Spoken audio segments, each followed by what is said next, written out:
podcast. It's just a regular episode. No guest. No guest. Not even a Dylan. Not even a Dylan. Dylan's gone. He won't call in. He's dead. It's Brock. It's Matt.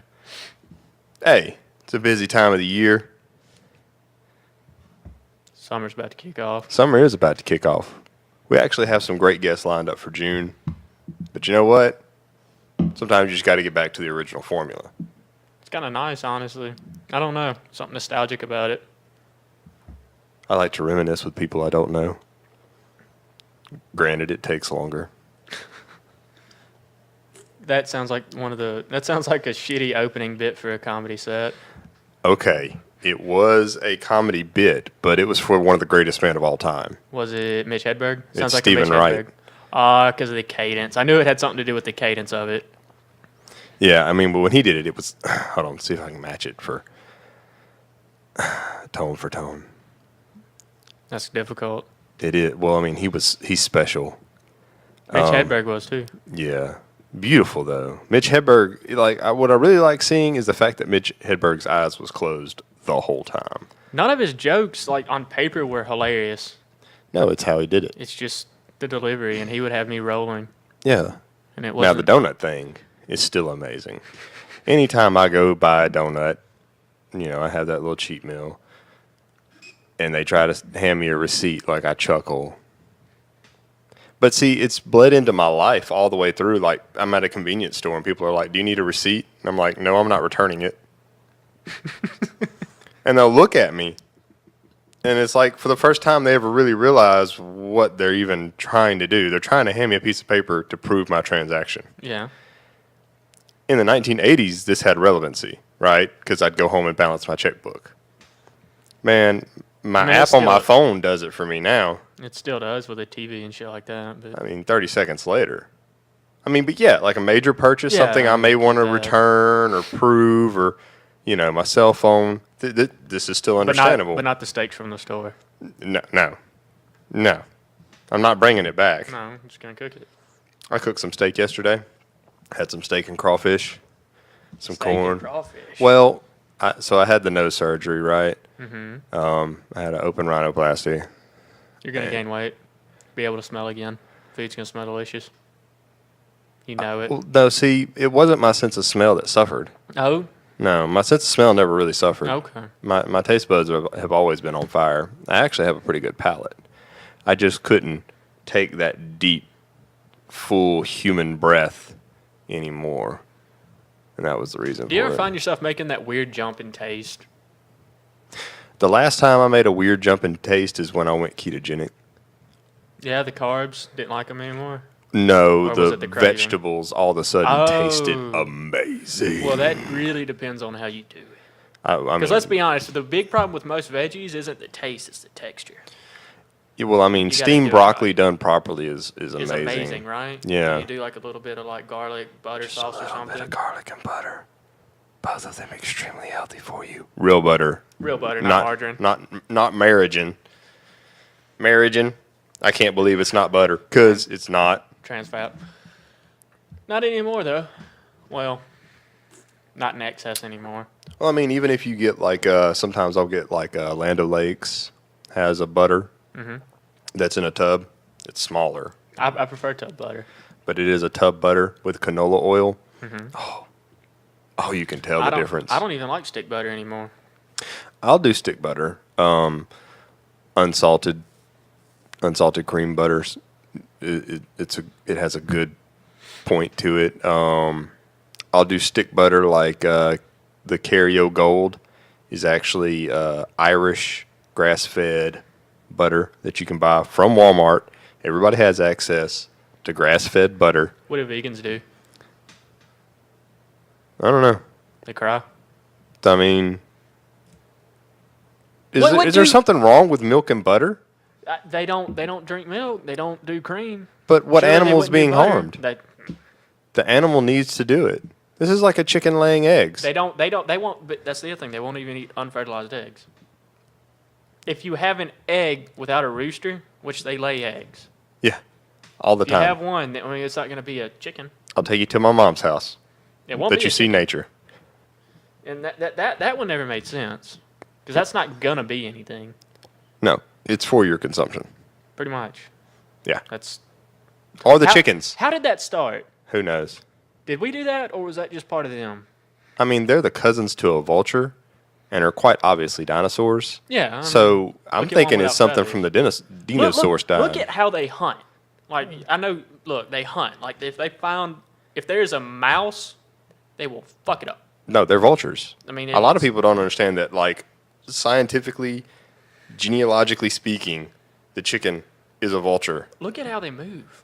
They It's look that like a weird- dinosaur. They kind of just like that quick snap. Yeah. Anytime they look at something, it's just a snap. Like, holy shit, what is this? Like, if they would have been more accurate with the, like, Velociraptor and stuff on Jurassic Park, it should have moved Right, like that. the chicken does. Because even the spoonbill, that 4 foot, dumb in the eye, oh God, that's a lizard bird, I'm looking in the eye, it moves like that too. Right. It's that real darty- slow, and then all of a sudden, whack, whack. There's just something about that darty movement. Yeah, like, it's But even, pure look predator. at lizards. They do the same thing. Well, that's where it comes from. I know, that's what When I'm we say the saying. lizard brain is what's active right there, I mean, And isn't it weird how some lizards actually show some sort of intelligence to some extent? Some of the larger ones, well, I mean, like like the monitors and stuff like the that. monitors, Show some the of same the in- dragons, like a bearded dragon. Yeah, they show almost like the same intelligence level as a dog.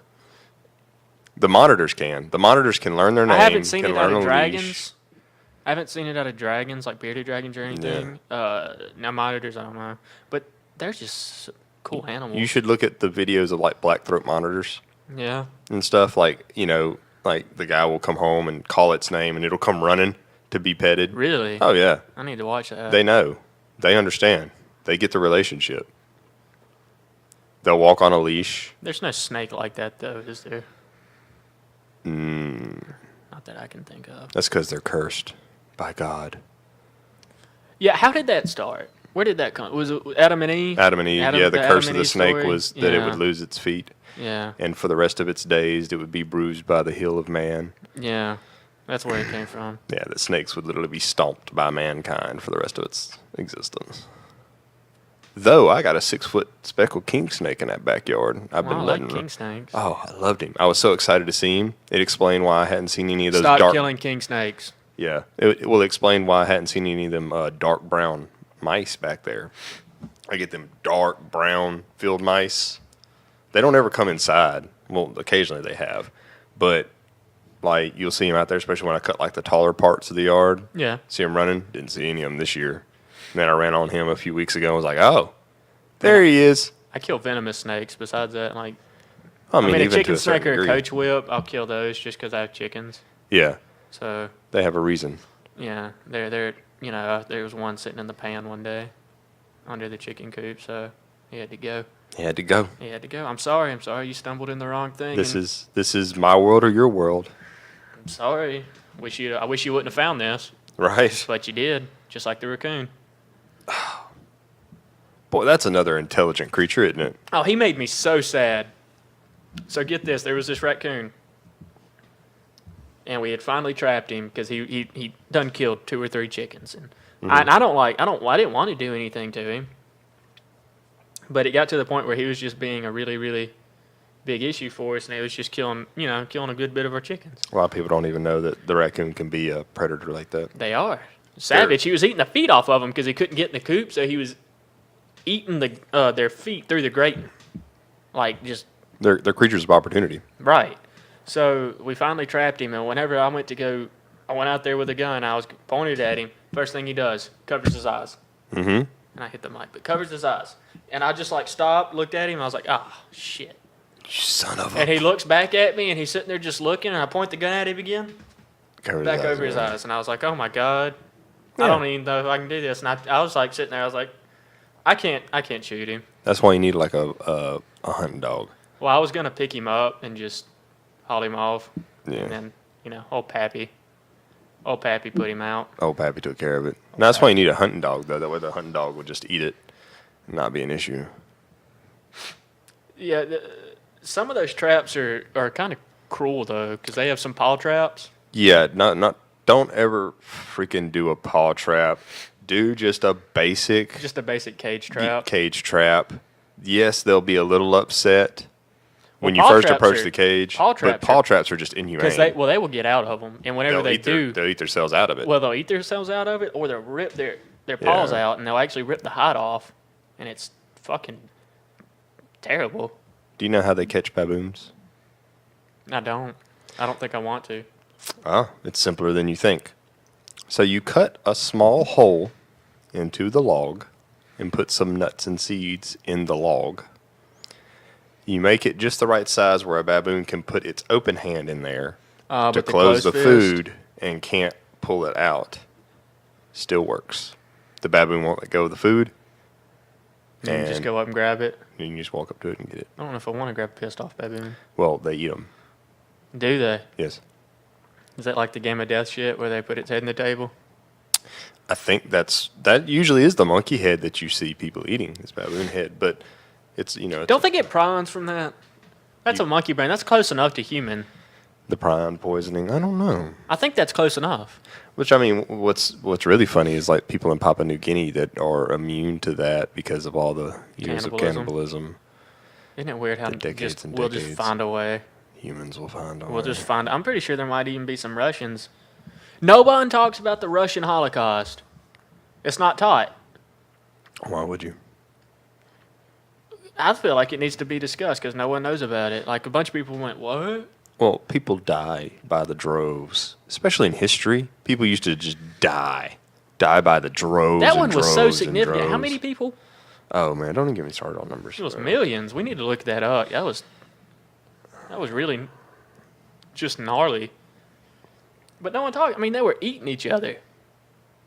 There was a famine. Everyone just started eating each other and dropping dead and starving. It was just bad. Just bad all around. But they don't teach it. Even in college, you really don't teach it unless you take a Russian history class. Right. Oh man, I can't find any good numbers off the. Well, we'll look at it later and post it. Yeah, But there's a lot of things in history they don't really go over. 7 million. Oh, 7 million? So yeah, roughly the same number as what happened in Right. World War II. Except that one was just way worse because of the purposeful genocide aspect. Well, Zyklon B is probably what was so terrible about it. The fact that we developed it into a poison.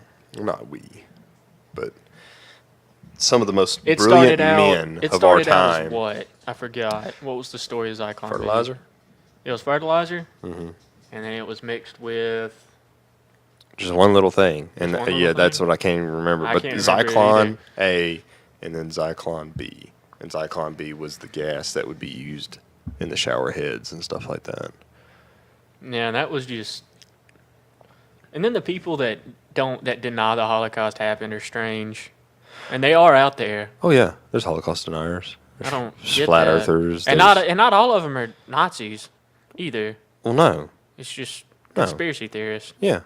That's just odd to me. Well, I mean, it's easy to get caught up in the fact in World War II there was a lot of propaganda.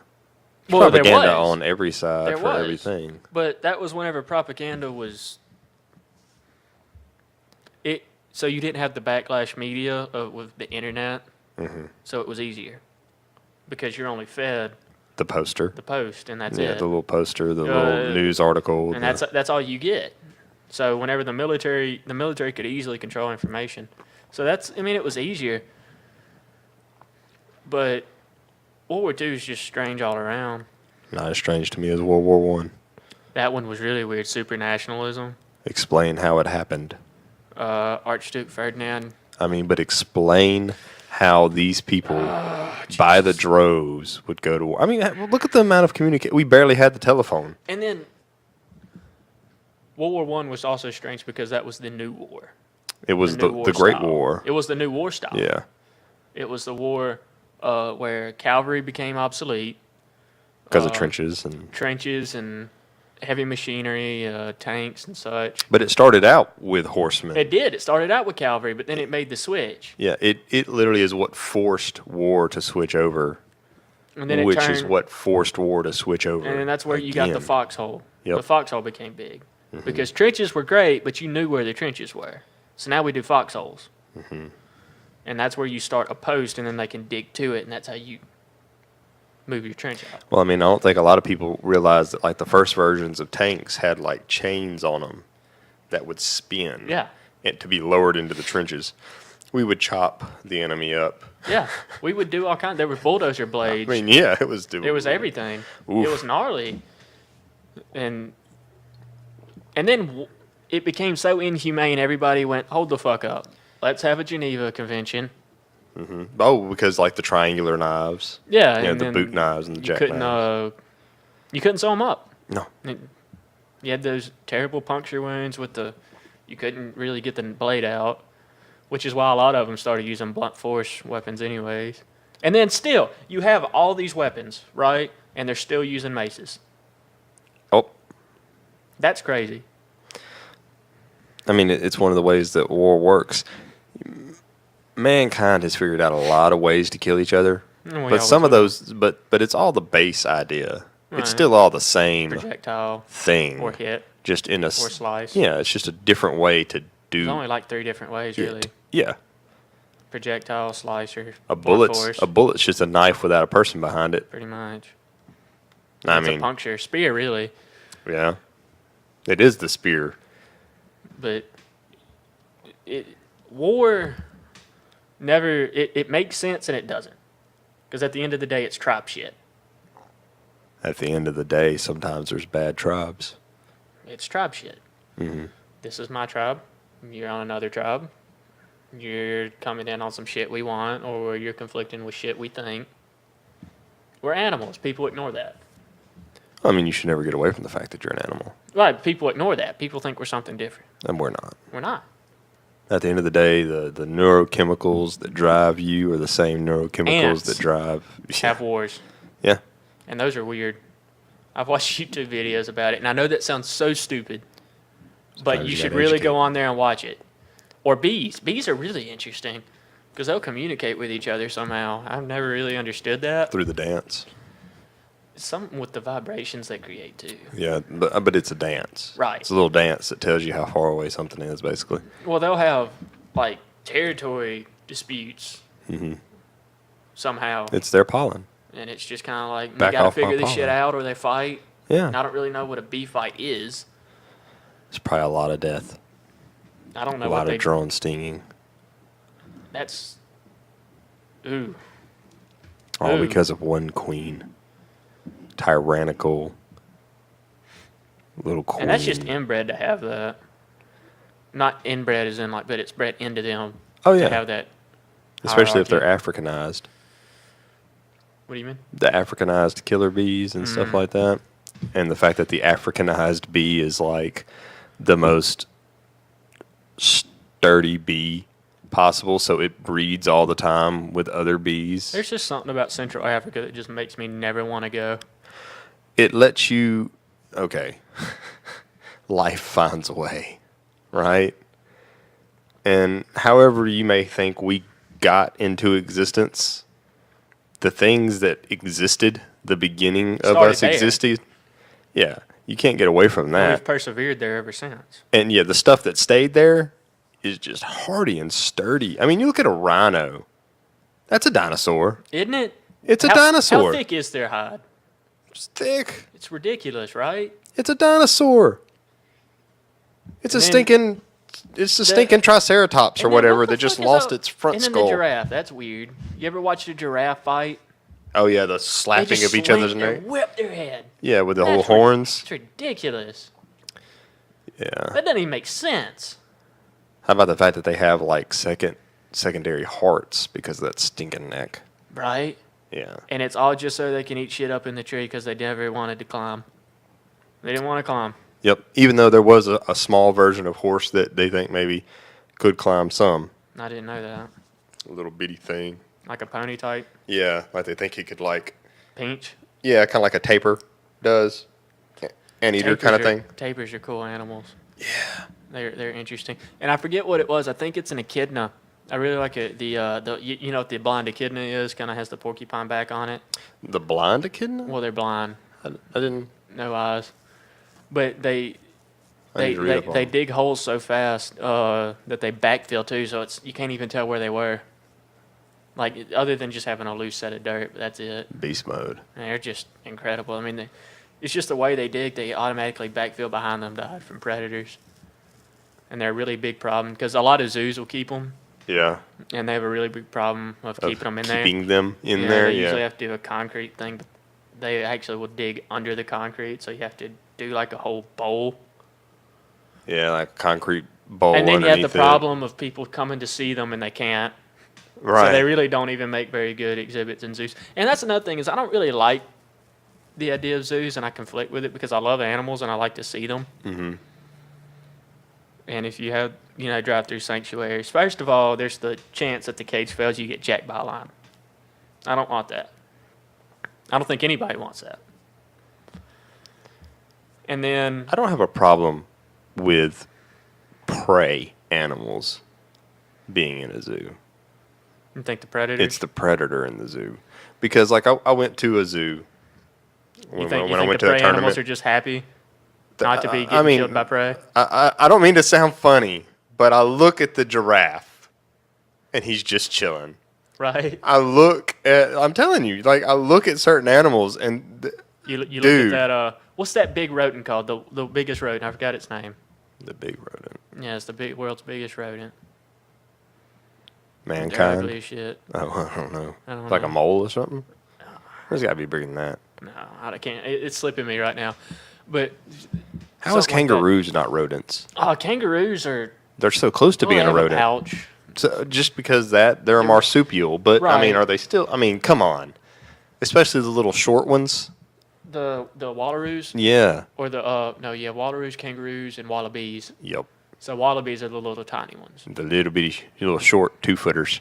Those little bastards are fast. Yeah. Like, cause that zoo, You played worked at a around zoo. yeah, for a little bit. And those little guys, Jesus, they'll book it. They're gone. They're designed for it. Now the kangaroos, they can be scary. They can fight back. They can be scary. I don't want to fight a kangaroo. They actually can guillotine you. They will. Yeah, yeah. They'll do it. Yeah, we've seen that video There was doing the baseball to the choke. other one. Yeah, That he was a baseball choke. choked. That baseball choke Baseball choked a fellow kangaroo and held on. and put him out. Yeah, put him out and Put him kept out holding. and like Like it wanted was like, death. oh, wait a Wanted second. death. Yeah, holding it against a human like that would be like intent to kill. Right. Yeah. He didn't die. I don't think. I mean, he don't gets know. up, I think, and walks away. I think in the video we saw, but It's probably a different kangaroo. he's a little slower now. Yeah. Yeah, he's no longer Yeah. alpha contention. He doesn't know to put his tail back when he kicks. Yeah. He's just drop kicking everything. Is that maybe what's happening? Like the alpha's trying to give the other one a concussion. That way he's not wanting to be an alpha Well, anymore. even Knock him a whenever little loopy, and They are nature's TIE fighters. they really are. They know to clinch. tie clinch. They know to clinch clinch. and They know to kick. kick. They're powerful. Very. I haven't ever actually seen one kill anything, but I imagine what those powerful legs would be. Like Yeah. if they tie clinched a human on the neck and just kicked them right in the stomach, Probably kill him. it If not, rupture something and then kill would him. fuck them up. Yeah. So I went to the zoo, right? Which one? Monroe? Jackson. Jackson? That's a better zoo than Monroe. It is a good zoo. But this is the point I'm making of the prey. Mm-hmm. I see the lion. He's not happy. He's sort of happy He when wants to he's kill shit. when he's sleeping. He wants to kill But he's shit. just sleeping all the time. Right. But then I turn around and look at the leopard. He wants to kill shit. He never stopped pacing. So- and I walked by him 4 times, you know. So the male lion, right? Was it a male lion? yeah, they he don't- just sleeps. Yeah, they don't do much. They're He's more defenders. designed, yeah, he's They're a defender. defenders. He's Yeah. such a big, powerful It's the- creature that he the- has to sleep all the time. The lioness is the hunter and hunter is the more interesting Yeah. African cat in my opinion. But that leopard, Those are killers. dude, and it never stopped that. Yeah, and that's a really weird sound if no one's ever heard it. Yeah. Because that's something that if you ever hear in nature, get the fuck away. Yeah. And then I walked by the cougars, the mountain lions. And the mountain lions Those are have here. a path. Yeah. Well, not here. Well, No, they're not some far from people here. argue that. Yeah. And they're not far. No, they're not far. They're up in Arkansas and such. They had a path, a well-worn path, Of the pacing. circle of it. And and it was 4 of them. There was 5 total, but 4 of them never stopped walking that path the whole entire time I was there. One of them was in the middle of the cage. Anytime like a bird chirped or something near the cage, he would sprint to where that animal was. Right. And it was like, these guys don't know to stop hunting. No. And then like I watched the zookeeper lady walk up next to the cage, and they all 5 trotted over there, ready to eat. But like they would stop and look at the kids walking by, and that was whenever I was like, Yeah, because that's the easy one. And they know. that. They know. Yeah. They are constantly aware that food is right there. Yeah, and that's the easy one. And they would stop and rah, rah, Yeah. Give me. rah, Don't put your finger in the and you're cage. like, Don't put your finger in the cage. and see, so I'm not okay with them, or at least the size of this enclosure that I'm looking at. I'm like, God. So if you had a sanctuary, I'd have a little bit easier time with it. And there is high fence operations. Mm-hmm. I mean, Texas has saved the tiger, right? Mm-hmm. Single-handedly Yeah, because there are more of them. in Texas than the rest of the world. Right. No, but The rest of the domestically world. in Texas than any of them in the wild. Yeah. No, there's more in Texas. Well, I than know in the that, world, but I'm just saying and that's true. That's a crazy statistic. Yeah, you can go buy one for like $1,000. And how did that happen? Was that a redneck with oil money? Just Yeah, it's rednecks with oil monies. well, I'm talking about it started with one. He goes, Oh yeah, there was one, and then I want tiger, and then his buddy, and he goes, I want 2 tigers. I want 2, and then next thing you know, they're like Well, I want- $1,000 a pop. They're Right. not even that expensive. And they should be. One would think, but no. But Isn't that maybe capitalism at work? So, and I have mixed feelings on the tigers specifically because in the wild, what are they doing? They're jacking Indians. They're just jacking Indian people off boats. Mm-hmm. They will swim out there, munch one, drag it to the shore, and go back. They've been doing it for thousands of years. They're man-eaters. Like the tiger has been like this huge symbol of fear and power to the people of India for thousands of years. And they just jack people. Yeah. Because it's easy. I think that's the reason It's easy I think that's the reason why the people of India got on the elephant to begin with. to get the hell away. And maybe the tiger goes, that's probably not worth it. Right. I'll wait until he gets off. Like seriously. I mean, And have we ever thought about that? And how fast does a damn tiger have to go in water, anyways, to be able to catch up They can to? swim pretty fast though. Right? And that's what I'm getting at. So you're not even safe in water. No, You're sitting there looking you're at this not thing, and safe. I can't outrun it on foot. Nature is always knocking at the door. And all it takes is a few people that you don't even realize do their job, mowing the grass, you know. I mean, we don't even think about that. Like, Yeah. there's some of these open fields and stuff like that that are constantly mowed Well, I and mean, things that's like what, that. That's what the bush hog was for. Exactly. I don't mean to sound funny, but people Unless used to people- just burn their fields People down here. for that reason. People down here, of course, everyone down here knows what a bush hog is. Yeah. I wouldn't. There are people in cities that have no idea what the hell I'm talking about. Well, I mean, but they've seen them, huh? They drove by the big tractors that are like, They've probably drove by a finish mower on the side of the interstate. yeah, those big ones like right next to the interstate. Yeah, a bush hog is actually a big blade that can cut down small trees. Yeah. Like, Yeah. there's nothing it doesn't cut, basically, If, other if, than if a it, tree. if it can run it over, it'll cut it. Yeah. That's what it's for. It's just a big hunk of metal. It doesn't even have to be sharp. It's just, Sheer laying size. waste. Yeah. and it's just knocking shit over. It's not a clean cut. Well, that's not the point. It's not the point. It's to just knock everything over. Yep. If it'll run it over, it'll knock it over. So big trees, of course, not going to work. Is it really funny to think that, like, really, in the 1880s, people were pouring diesel fuel on all their yard? And just burning it. They wouldn't. There's no need to burn it at that point. Oh, just to kill it? Yeah. Yeah, it just turned into dirt. Right. It all just becomes dirt. It's like the best. Well, It's the best they were illegal doing- now weed killer. Well, they were doing that, on a lot of frontier houses. Yeah, it was frontier houses Because they and wanted, stuff. because do that hard dirt pad because there wasn't any concrete. And then their floor would be a hard dirt pad. Yeah, in a lot of cases, sometimes they do wood and all that eventually, but Yeah. they would kill it all and let that compact up and then build their settlement on top of it. Hardy humans. $40 acres and a mule, right? 40 acres, one mule, And that's where the land, a simple plow. that's where the land comes from. The whole Just land is power. Get It's still after true. it. Still true. I made a rant about it. Still true. Land is power. Land will always be power. And for you to think it's not, you're disillusioning yourself with your job. You're disillusioning Well, what yourself about with your what status about my in life. skyscraper business? What's it sitting on? Land. Sitting on land. It's And always by the way, power. those skyscrapers have to buy the air. Do they? Mhm. There's air they have to buy. That's interesting. Mhm. Ooh. And you got to buy other buildings' air. For the sway?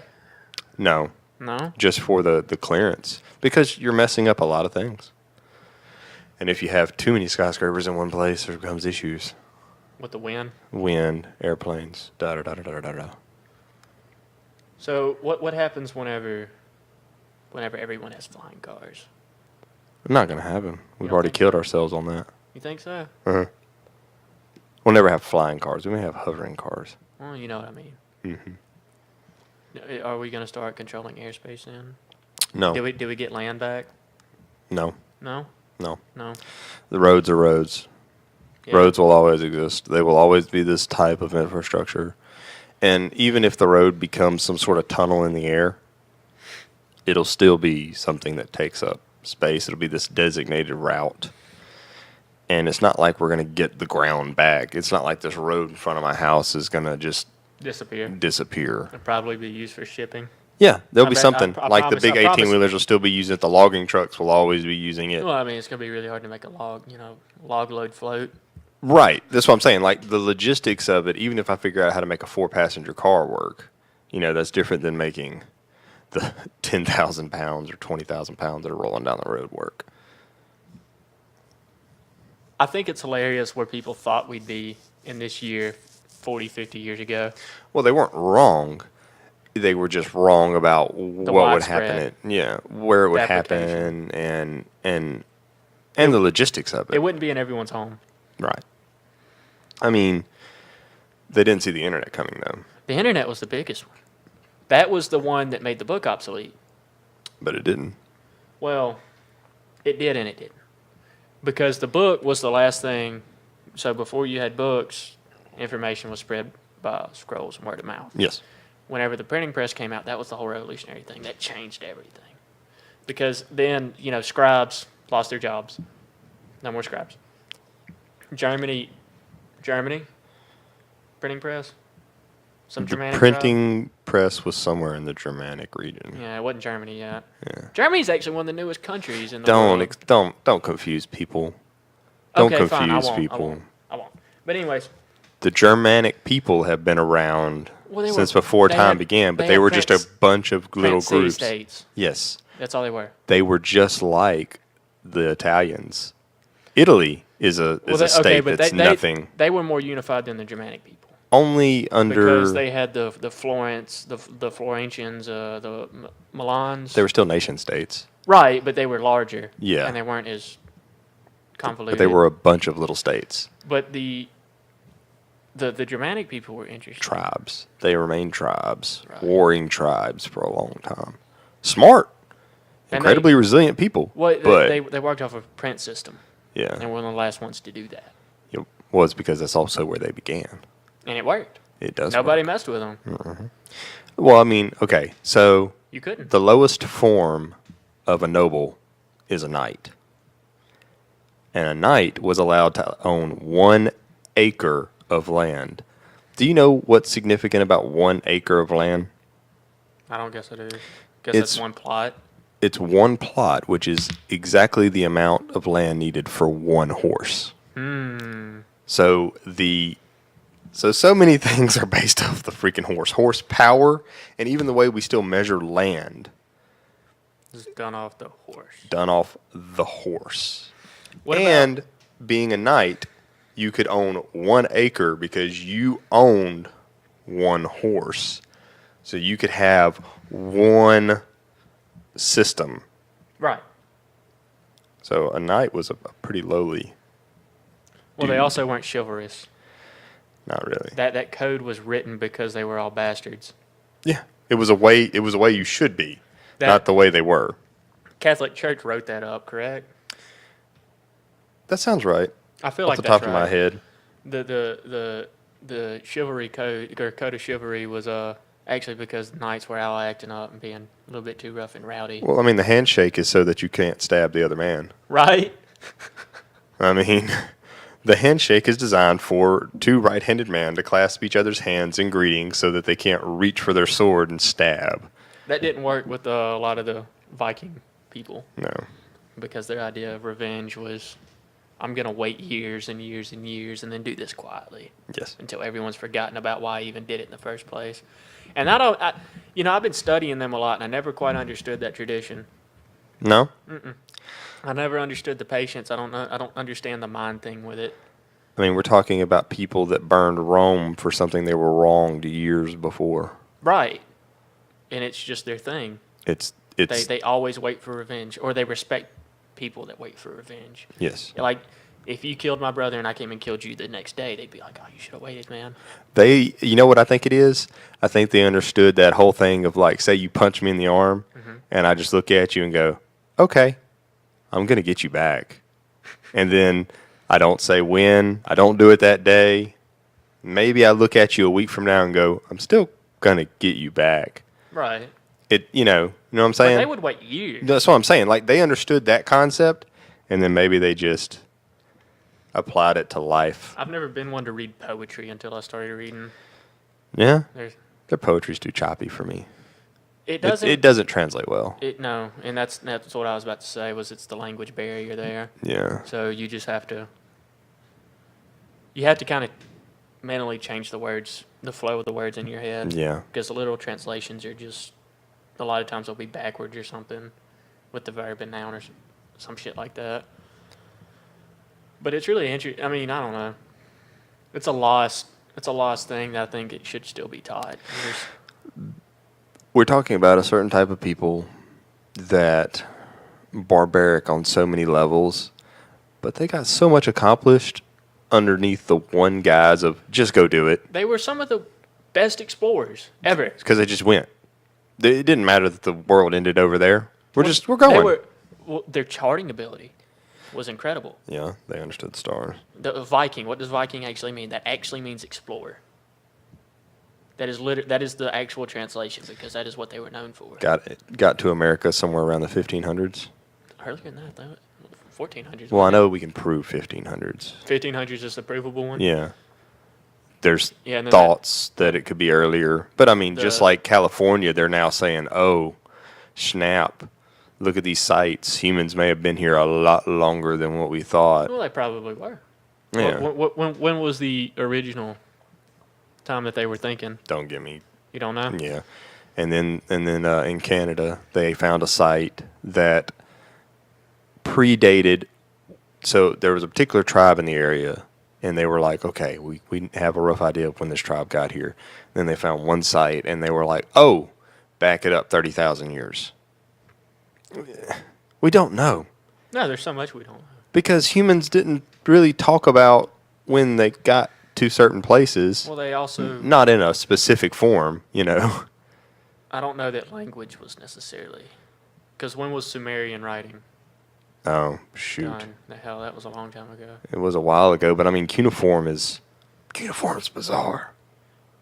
It's a hieroglyphic type thing, isn't it? No, it's just the little dashes. It's the little nails. It's been a long time since I studied early Yeah, civilization. cuniform is just It's like, the it looks like a dashes. nail. Like a little 10-penny nail, little Right. cheap nail. Just in everywhere. 3s and 1 and Oh, it looks like the waves and all that. kind of. But I mean, Yeah. yeah, it's just a group of straight lines. Mm-hmm. And, it wasn't until the Phoenicians came along with their alphabet that everybody could kind of understand that there was ever which we now have the phonetic alphabet. Right. It was the Phoenicians who were just a bunch of salesmen. Isn't that funny? Well, Like there was a group of guys that would jump in boats and caravans, right. and they would run around selling stuff to people. And they're the ones who solved the world's problem of how to communicate to each other. And then they were also the first. I don't know if that's right. The early banking system, wasn't that the Phoenicians also? I think Like- they like developed an early of the loaning Not- and stuff. I can't remember what it. I don't want to fuck people up with misinformation. How about? I think they had some sort of banking system put in place. Well, I know during medieval times banks were illegal Well, because by the French and all that. they were legal in Italy, Right. because that was all By the godless men. Florentians did. Mm-hmm. Yeah, because the Medicis. Yeah, because the Medicis existed, and that was how they made their money. They The did. Medicis were pawners. Well, they had the bank, and then the sheepskin business, and then Matter of fact, those three little balls you see in front of a pawn shop to this day. that's is the Medici. That's the family. That's the family symbol of the Oh, Medicis. is it? I didn't know that. Absolutely. Yeah. Look at that. A little useless knowledge for you, but that is the family symbol of the Medicis. That's interesting, They were pawners. right? They were pawnbrokers, Okay. and that's how they had a banking system. It was And their banking system was really advanced. it was collateral up front. Yeah, it was very advanced. What can you give me for this if you can't pay me back at such and, And then such it's time? weird how the Medicis kind of came in to control Italy. They rode in on the coattails of. I can't remember. I don't remember how it happened. All I know is Cosmo de' Medici somehow well, rose into became power. they became political powers. Right. But it was through a couple of murders. Or Murders, yeah, we can't prove that, but it's pretty much. yeah, it was an There. ill-timed death It's the by only, stabbing. It's the only thing that makes sense Yeah. now. Like you look at everything else, and there were well documented cases of assassinations. That's why I personally think the Renaissance wasn't actually a Renaissance. No? No, I don't. I honestly believe that just because you make a bunch of artwork doesn't mean that you're in some sort of rebirth age. Just because you value art. Well, Whenever no, you're doing it- the same murdering, and No, it wasn't called the Renaissance just because of the art. It was called that because they were finally questioning things again beyond the theology, right? So, I feel like they rediscovered Roman They did. things. And that's really it. Concrete disappeared for 800 years. Did they rediscover concrete in the Renaissance? They rediscovered concrete 800 years later. Well, they also rediscovered linear perspective. Mm-hmm. The arches, the domes. Domes, The especially. domes, especially, Brunelleschi's dome, which he didn't even use the Roman method. Well, nobody uses the Roman method. No He one did. ever used it ever again. I don't even remember what I don't even know if we know how they did it. Yes. We do? Yes. Okay. Only because we have X-rayed the domes that are left. Okay. But it was by pots. Pots? They needed to make the concrete lighter, so they would mix empty little So they put jars pots in the concrete. structure? Well, it would provide structure, but it was also full of air. So it was a lighter version of That's concrete the higher that you went into the dome. It was lighter and lighter and lighter, but still, and thinner. Mm-hmm. But it was still concrete, and it was still strong. And then they would leave the oculus at the top because they never did figure out how to close it. But you didn't need to because rain couldn't come in They it. would do the lantern top on some of them anyways, too. Yeah. But it didn't matter Wait, did because Romans do the lantern top? no, that was the I know the Italians love that shit. yeah.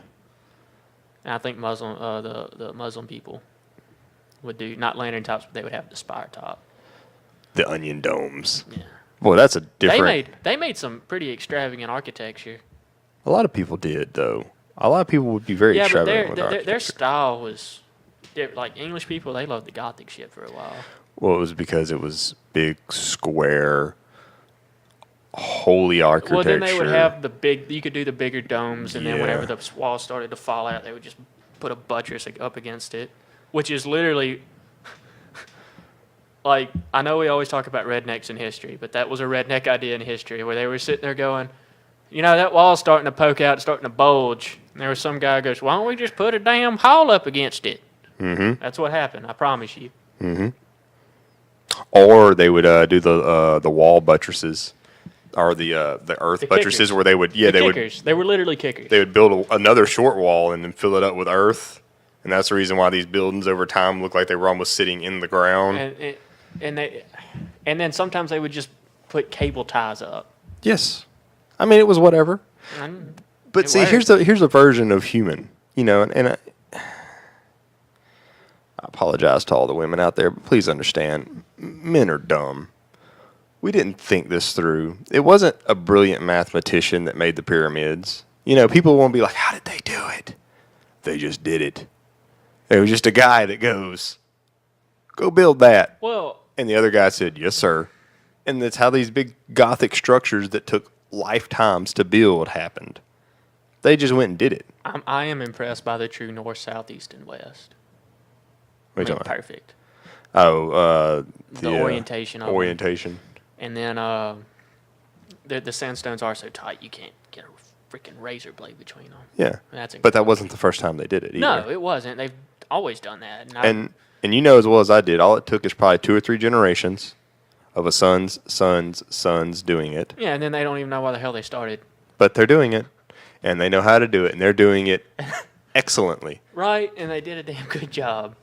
I mean, they would shave down the sand. I mean, just think about it. It was probably somebody taking a large board, some rough-hewn board, and sanding down the rock. To it. Just day in, day out. Yeah. Pouring some water on A lot of it. people doubt the idea of manpower. Look, don't even start some ancient alien bullcrap. I'm not. I'm just saying people doubt. I'm not saying that is impossible to happen. Shit, I don't know. But I don't think you should count anything out. But I mean, I definitely don't understand how how people think it is impossible humans did it. There are people that think that. I mean, me and Dylan have had this conversation, I think, on the show Did we? about me and him have witnessed what 10, 20, 30 guys can do in the military. Mm-hmm. When you say, hey, go put this up, or hey, go move this thing. I've seen 10 men pick up a truck. Right. And you're like, whoa, that's a up-armored vehicle. But if you put, human strength seems to do this weird exponential thing. If it's like 500 pounds, right? What about the? I can maybe pick up that 500 pounds. I can't move with it. No. You give me 3 guys, and then all of a sudden, we're dealing with, a little over 150 pounds. Mm-hmm. But even if it was just me picking up 150 pounds, I would be struggling with it. But when 3 of us lift it up, for some reason, it's a lot lighter than if I would just pick up that weight divided by 3. Right. And it doesn't make sense. I don't understand how it works, and I need somebody to. But I've witnessed Neil it. deGrasse I've Tyson. seen it, and it's just, I think it's just something psychological.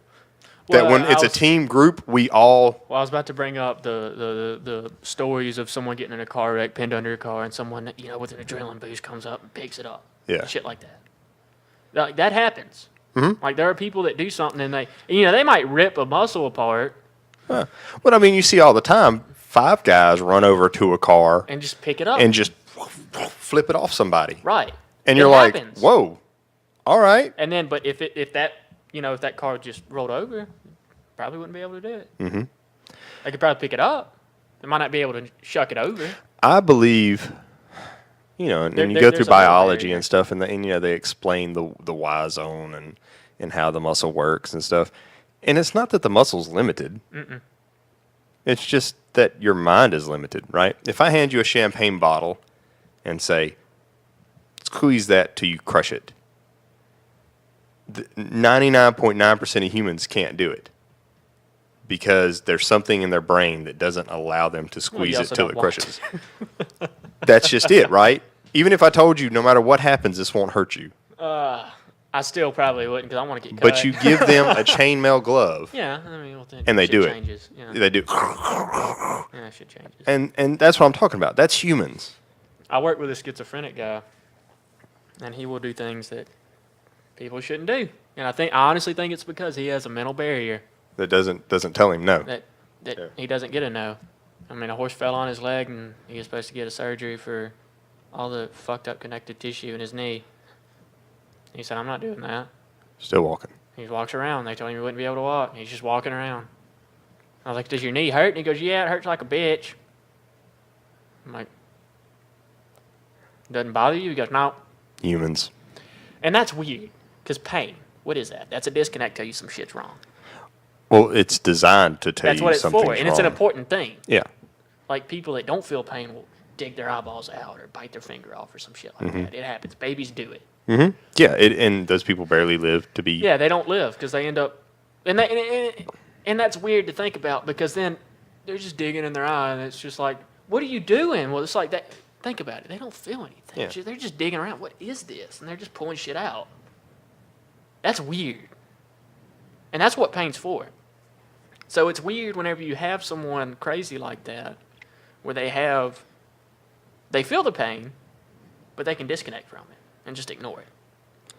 Well, I mean, the strongest among us all are usually guys that just go do things. Right?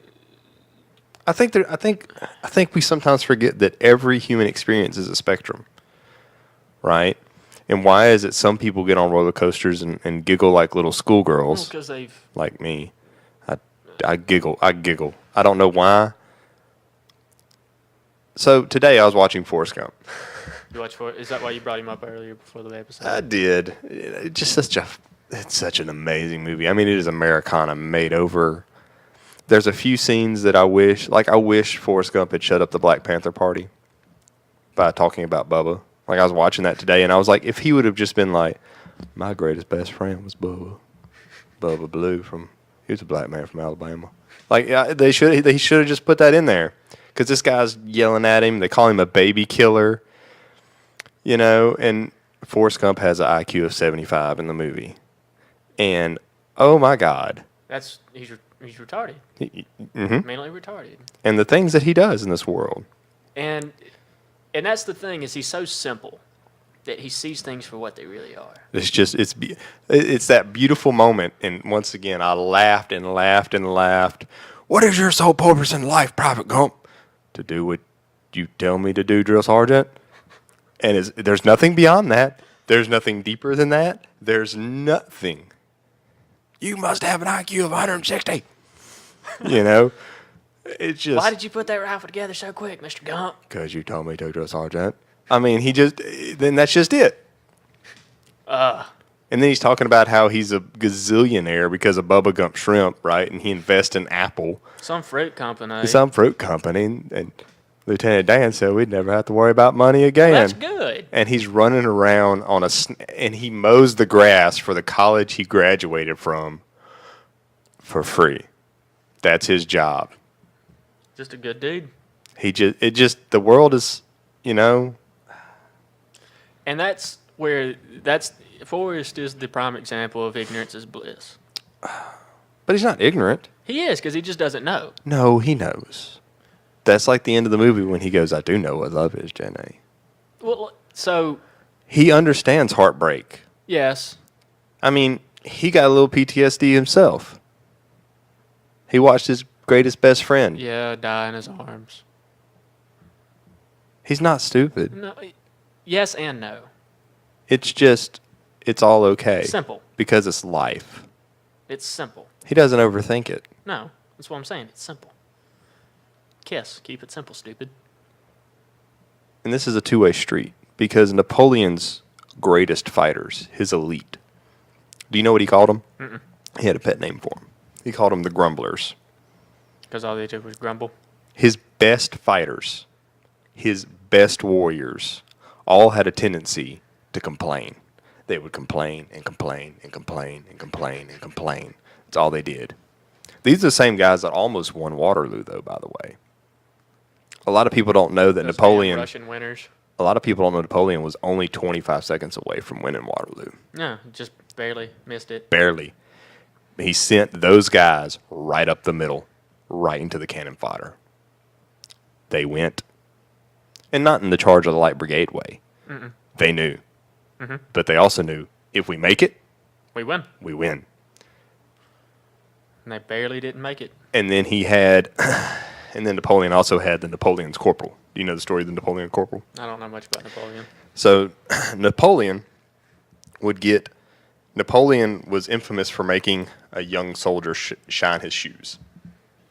He would tell them to bring me a new young soldier, one that had never done it before, to come shine my shoes. And they would do it. They would send him a young corporal to shine his shoes. At the same time, Napoleon would hold a meeting with his generals and would have the soldier sit right there and shine his shoes. And then the generals would go over the plan. At the end of it, Napoleon would look at the corporal, say, "Do you understand what we're talking about?" If the corporal said no, they would do it again until a corporal could understand to it. make it simple. Okay. It's a concept as old as time. That's interesting. Isn't it? That's actually really interesting because I think it's important in everything to not make it really complicated. Smart people don't make shit hard. Well, the world's not hard to smart people. I mean, they do complex things. Right. But complexity Isn't doesn't mean it's not smart. yeah. Complexity Smart. doesn't mean that it's hard either, by the way. And that's the thing about colleges is you have all these people, you know, with these. I have a larger vocabulary than most, but I don't use it all the time. And the reason for that is I want to keep it simple. Well, I mean, the language that you and I speak, we even dumb it down to each other. We understand each other more than. Yeah. Well, I don't know. I work with some idiots, so I find myself just saying we're just going to do this, this, and this. And that's it. Just go with it. Don't ask questions. And there is different types of leadership. And you'll see is actually really effective. Well, once again, if you have the grumbler, right, that super intelligent guy, you have to explain to him. And by the way, you can read, you know, like Jocko's book, Extreme Ownership. I haven't read it yet. I'll let you have it. Okay. He talks about, not Jocko, actually, Leif, the other guy, talks about it, how, and he didn't even realize it till post-deployment of Ramadi, but he had some super talented soldiers that were constantly the grumblers, the ones that, and he then realized toward the end, the reason they were the ones that were the most angry, the ones that they were the most bitter, is actually they were some of the most talented guys, but they weren't even involved enough in the planning. They were the guy that was this super talented door breacher or something, you know, he had the one hyper-focused task on the edge of the spear, but he wasn't ever the sergeant who understood a little more about the plan or was involved in any of it. Some of those door breaching tactics are incredible to me. Well, which one? The one I found most interesting was the one of the use of the strobing tactical light. Just because I mean you got to think if you're in a pitch dark room, The kryptonite. and then suddenly the door busts open and then it's just a flash, flash, flash, flash, flash. That would be really disorienting. Yeah, did you see the movie Kick-Ass? Uh-uh. Ah, you didn't see that? I haven't watched it yet. I keep on seeing it on Netflix, but I never watch it. Spoiler. There's a part in the movie Where they do that? where the little girl, hit girl, Yeah, I know the uses character. the strobe light, and Nicolas Cage's character calls it the kryptonite. He says, "Use the kryptonite." She shoots out the lights, turns on the strobe light, and then it's filming it from her point of view. Right. They're like flashing these guys, and they're like, ah. But I mean, just think about how disorienting a strobe light is. Well, I mean, we had to quit using flashbangs because we was killing babies. Really? Oh, I didn't know that. yeah. Yeah. Was the actual blast just the of it, concussion. or just Yeah. the concussion? Because Yeah. there is a blast in it. Yeah, it's still a boom. Yeah, it's not just a light and bang. That's not what it is. Yeah. Well, it's impossible to make just a light and bang. Right.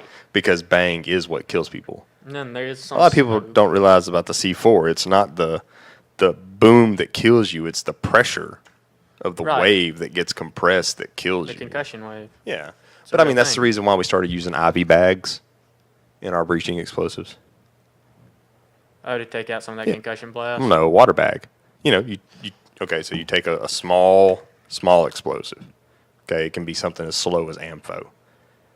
And you put it with an IV bag. Throw it on the door. This is all open source information, so it's okay. And you light it, small boom, but the water, hydraulics, right? The theory of hydraulics. It Oh, pushes okay. that door out of the way. That's It turns it interesting. into nothing.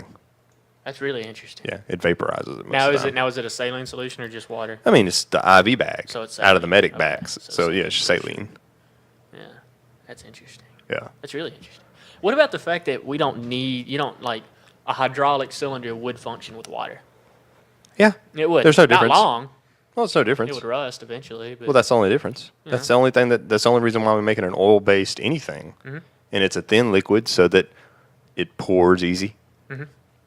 But yeah, and stinks. But they add that, don't they? What? The smell? yeah, I don't know.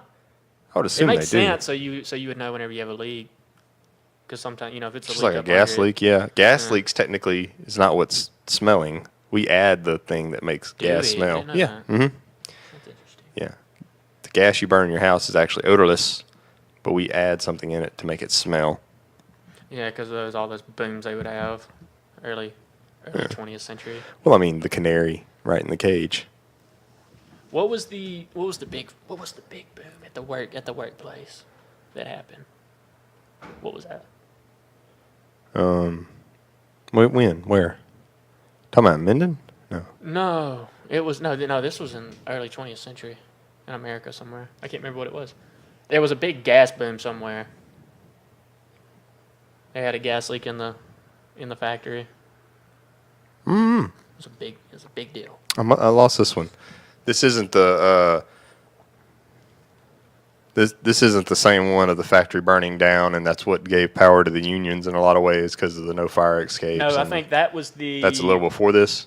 No, yes, no, maybe I can't remember. That was the textile burning. Yeah, Yeah, yeah, and that's whenever all the women got burned up. the only because one they I'm didn't have fire remembering. escapes. Yeah, That wasn't the same one. That one was really bad though. Yeah. That was whenever they finally went, okay, unions make sense. like 100 and something women died, if I'm not Yeah, mistaken. it was. I don't know how many. It was. It was a whole factory of women. It was too many. I Yeah. know that it was too many. It was too much for the Because- United States public because up until that time, unions were basically illegal.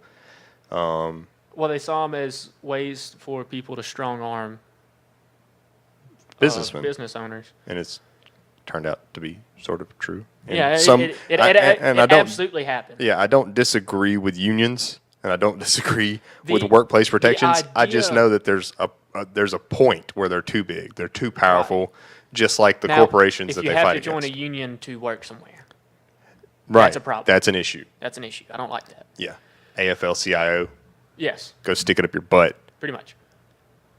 And I don't like that. And I also don't like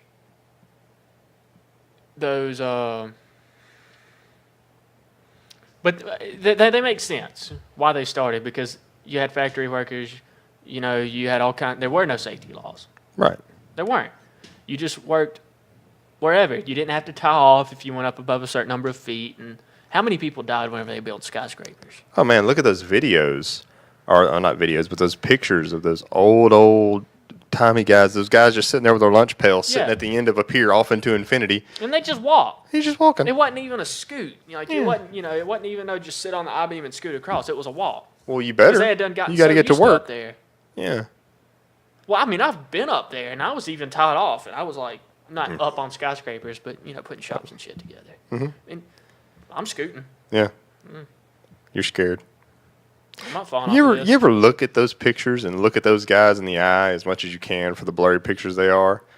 Does Whenever that look a little more like a different kind of human to you? no, there was actually this thing. So whenever I was about 10, I went to New York on a field trip. Uh-huh. For school, they had this thing where you go pay a shit ton of money. They actually charged us too much. But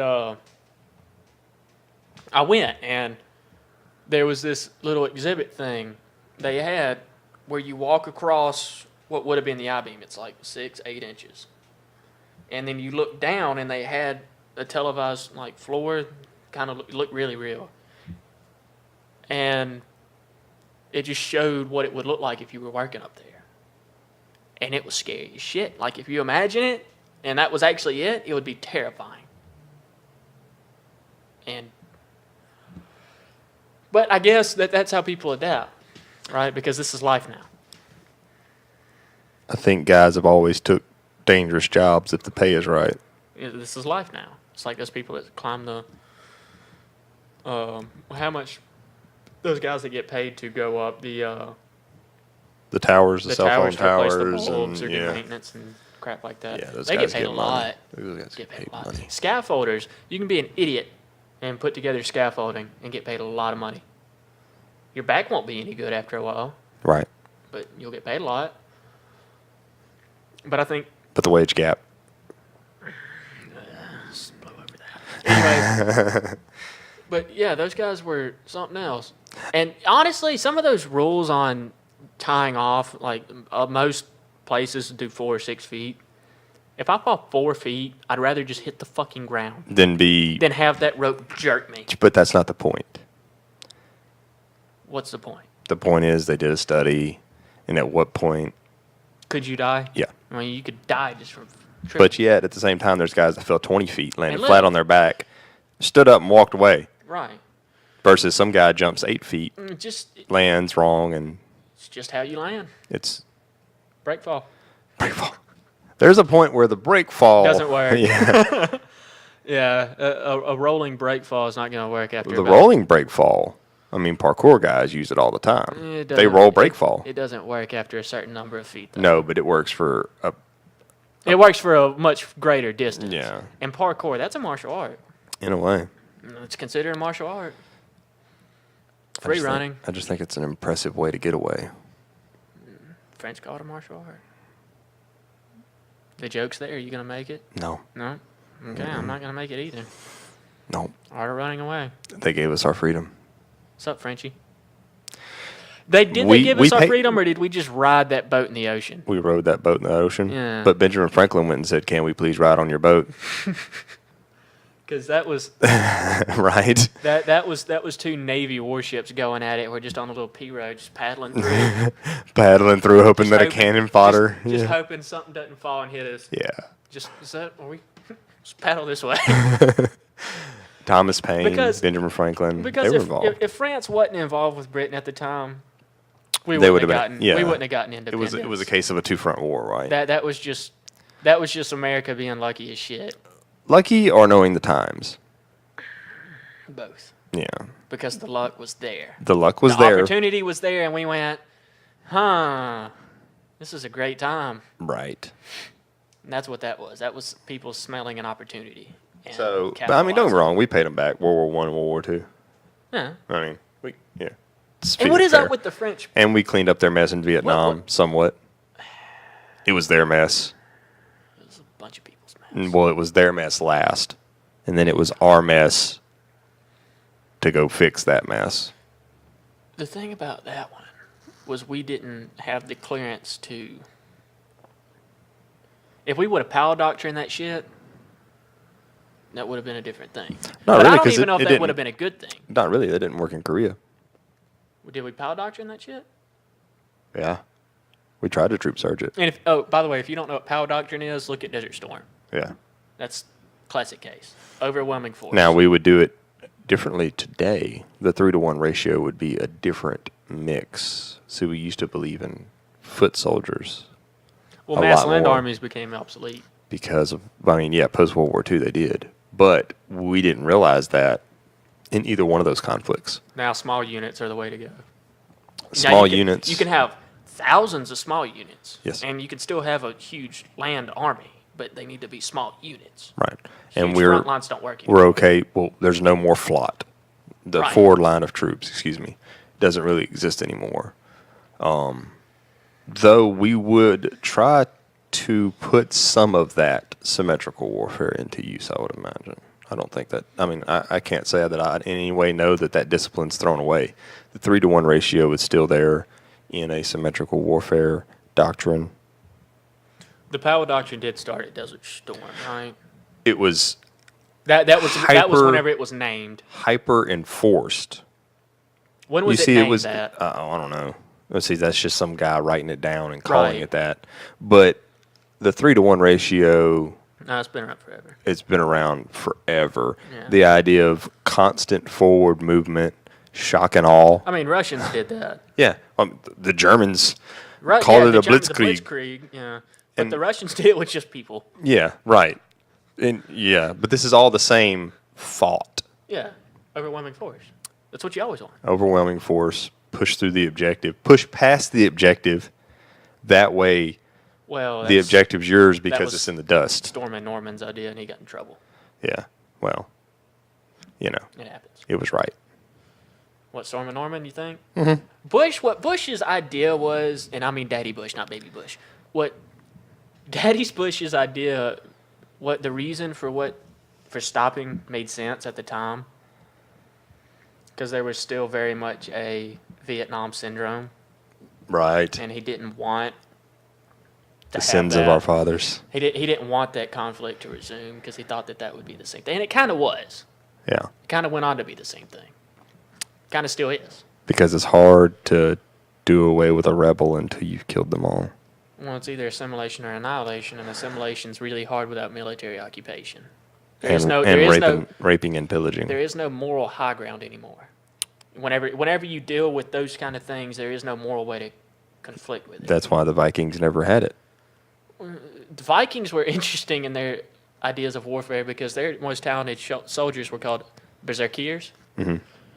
And that's trying to say it with the accent. I failed. But anyways, berserkers is how we would say it. And they were celebrated because they didn't wear armor. Mhm.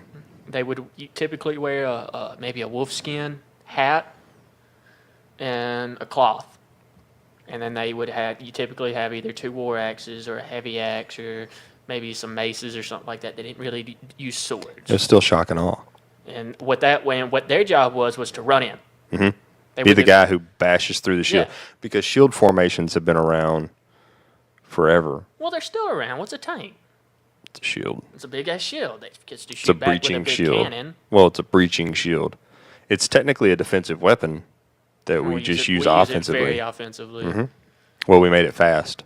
We put a jet engine in And it. that's well, really. So what? Okay, so what is that tactic? What that is you have an offensive line. You push your or a shield so far. defensive line, you push it shield bashing. past that. Yeah. And then you turn your gun around.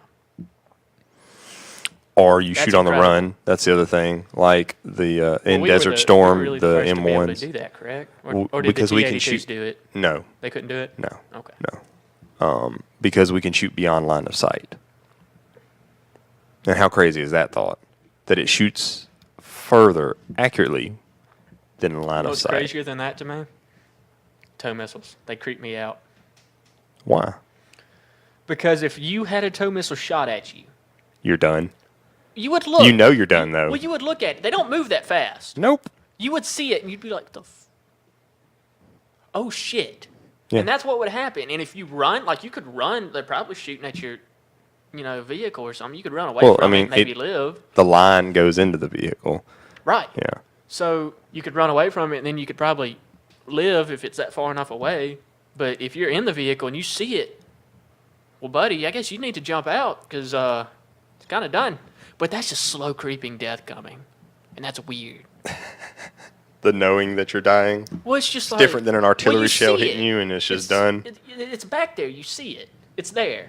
It's this little, and it doesn't move in a straight line. It's kind of all over the place, right?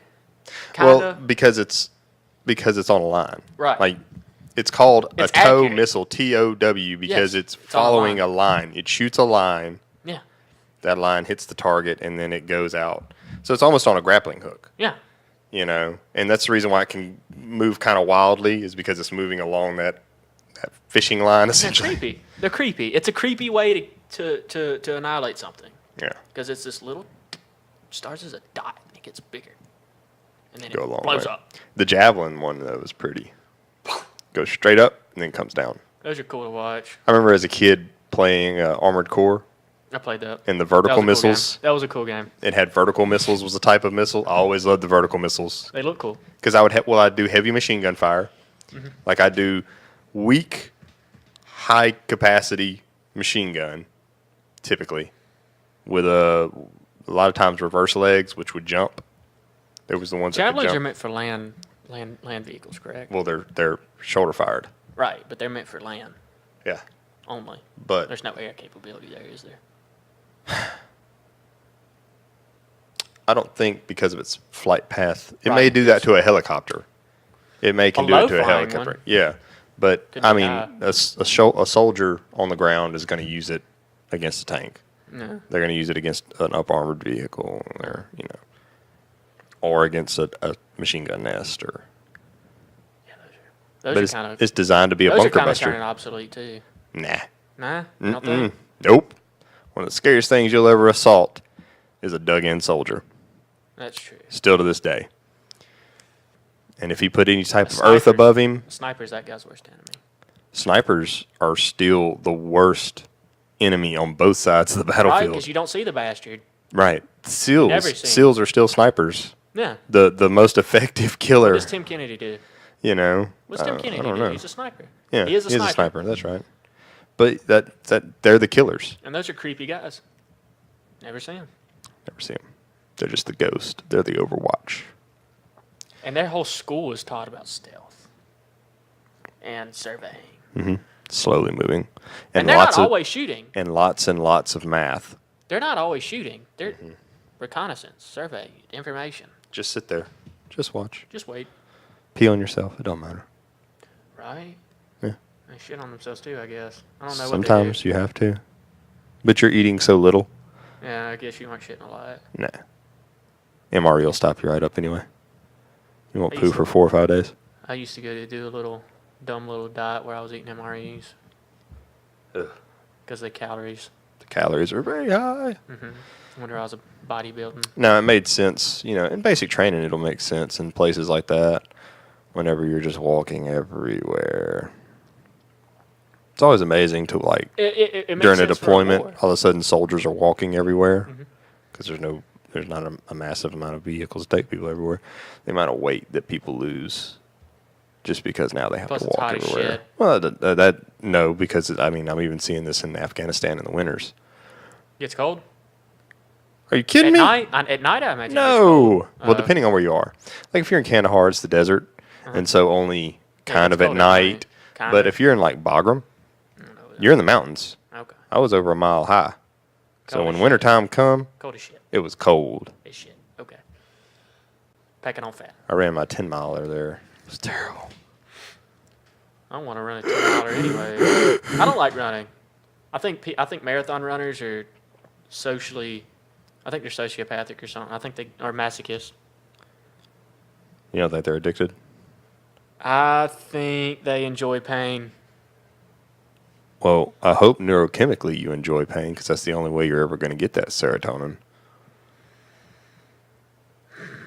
That's how the No, body they- works. There's a reason why you poke at something when it's sore. Yeah. Well, I mean, so I've been running sprints lately, Yeah, that's different.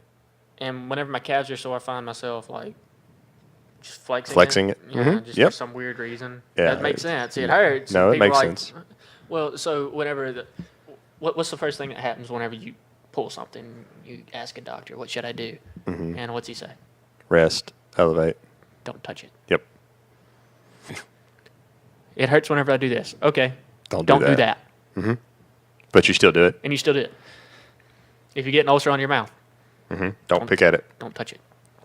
Get your tongue out of it.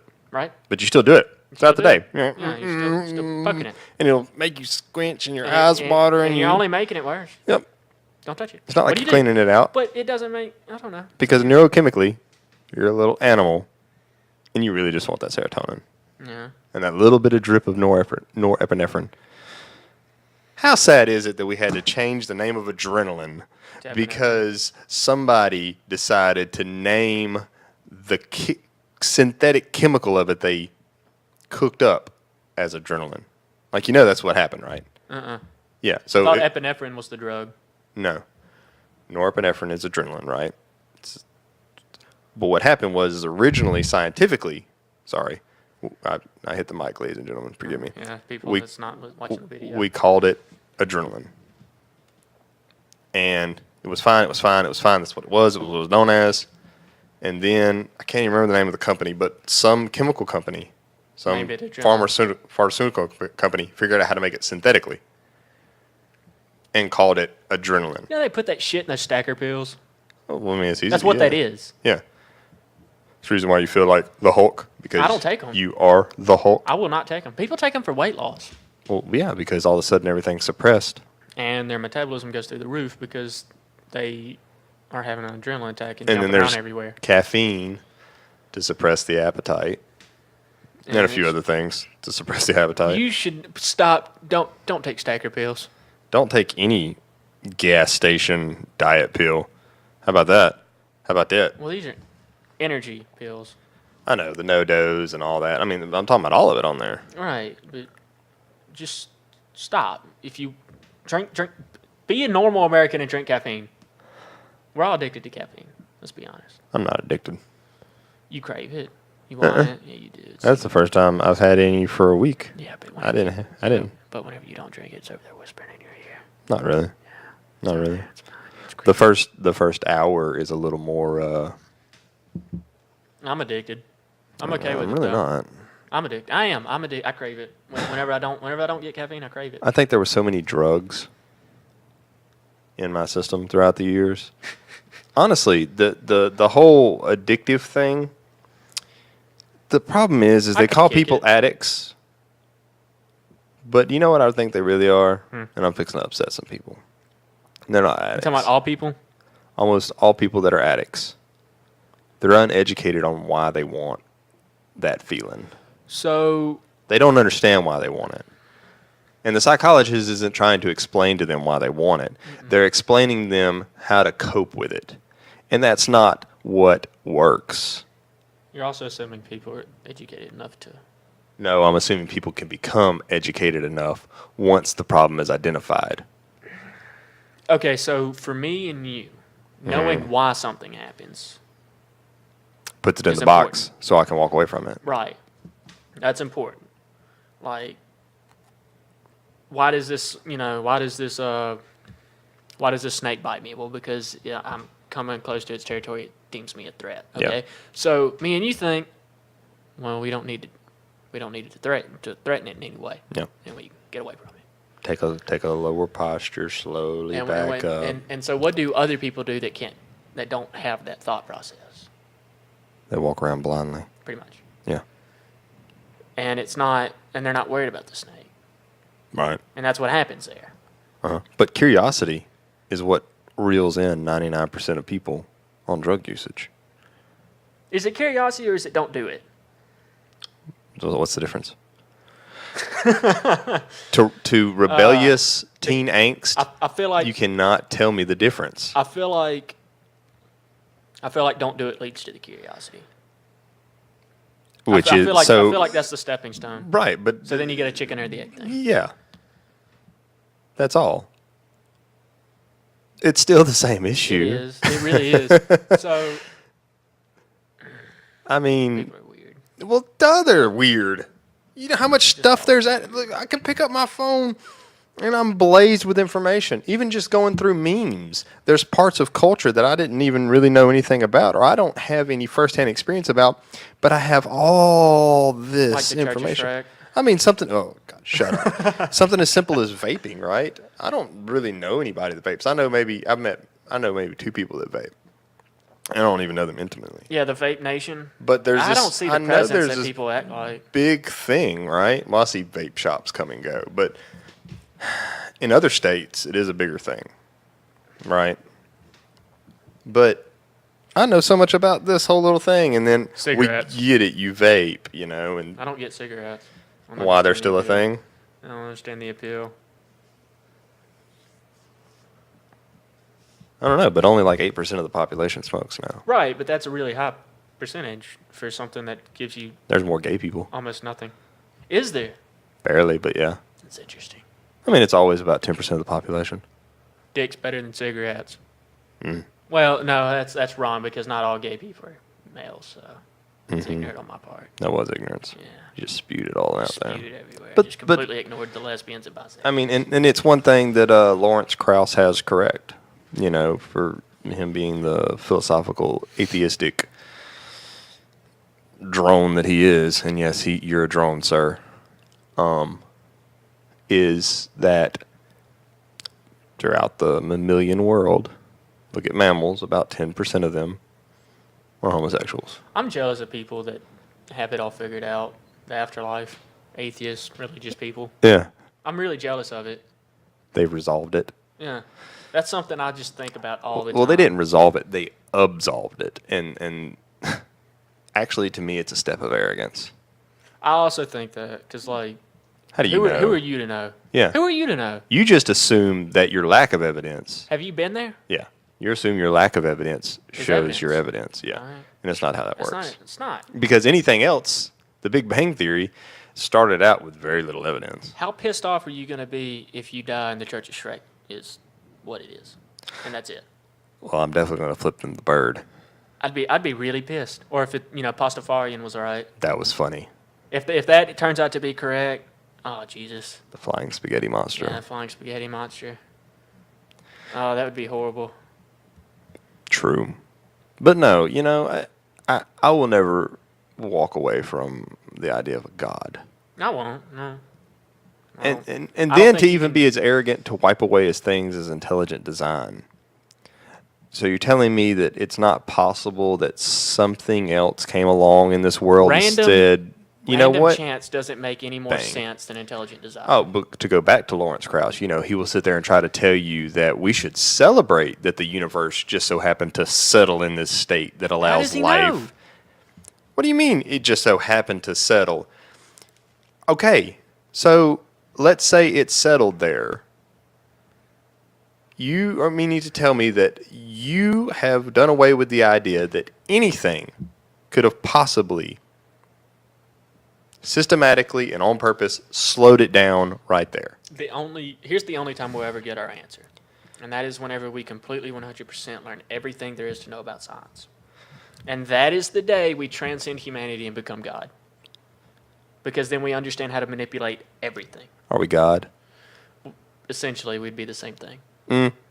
If you know how to manipulate... I understand how a firearm works, but I'm not a firearm.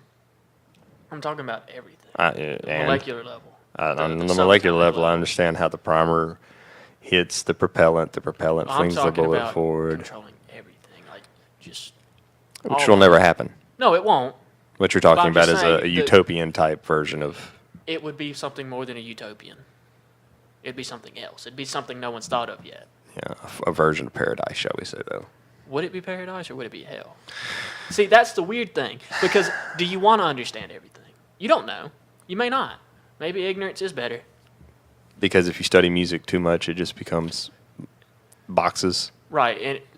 And here's the other thing that depresses the shit out of me. If atheism's right and you die and that's it and then just nothing, why doesn't that scare the shit out of you? Well, why doesn't it make you act more? See, and that's the... It doesn't make sense. No matter which way you slice this cookie, God or no God, why are you just sitting there? No God scares me more than having a God that banishes everyone to hell, because at least then you still exist. Yeah, okay. So that always makes me chuckle. The fact that people even want to make the Judeo-Christian God inherently good. Oh, he could be an asshole. You never know. It says it's a jealous God. Yeah, because of the false idols and all that. Yeah. Hey, well, benevolence does not equate inherently good.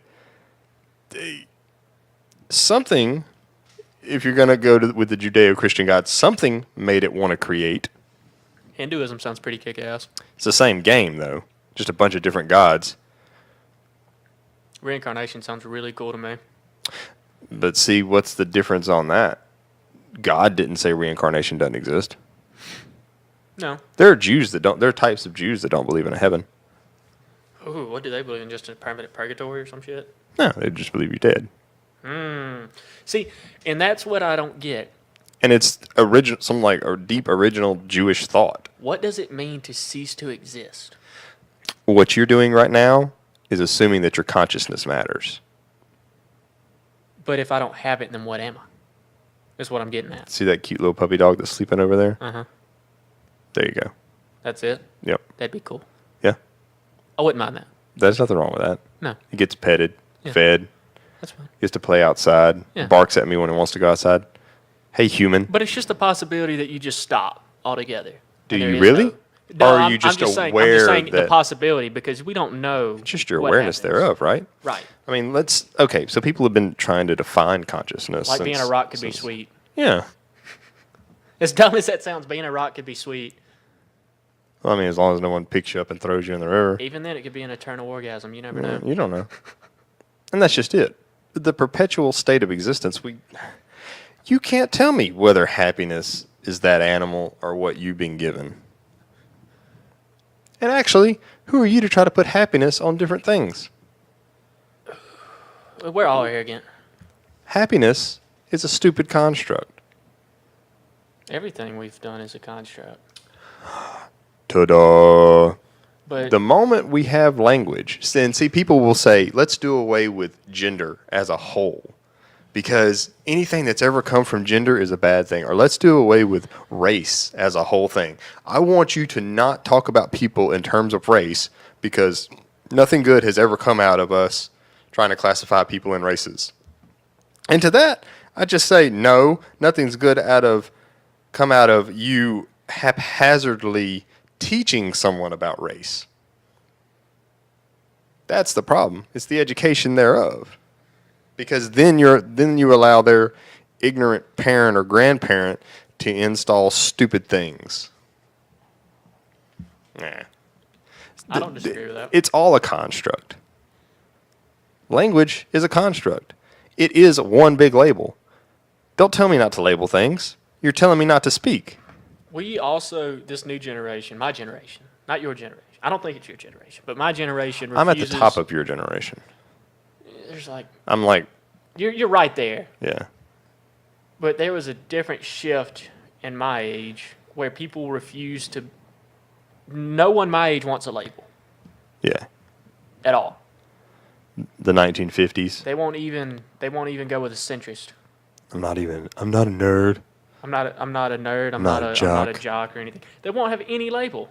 Yeah. They don't. And then they wonder where their own identity is. Why they don't feel like they have one. Why they feel listless. I have a theory on why the left has gotten why the extremists have gotten a voice, and I think it's because of Clinton and Obama. I just figured it was because they actually held to something. What do you mean? They're holding to something. They're holding to an actual ideal, and because they have an idea, they'll actually have a central post to move forward on. They have a flag. I think it's because Obama didn't take permanent stands on it. He was honestly. He didn't do it. He Barack- didn't take a lot of stands. He didn't. He was not. He will go down. I know I'm about to piss off a lot of rednecks, but he was not that far left. No, he just left policies happen. Right. He was actually more of a centrist. In his speeches. In his actions, not so much. No, but that was because he didn't stop anything. That's what I'm saying, yeah. And yeah, He let the Pelosi's and the Schumers just go buck wild. and I think that he didn't give The Feinstein. the left an identity. Because for some reason we have an obsession over the president. Well, and that's what I'm saying. That's what I'm talking about. The far left is the flag, right? Because they're the ones that came up with the voice. Yep. And usually, because after studying political science, usually it's the president for some reason that gives the left a definition. Because Reagan completely changed the whole right identity. The whole trickle-down economics, whether you agree with it or not. That's what the right became. Because of Reagan. Yep.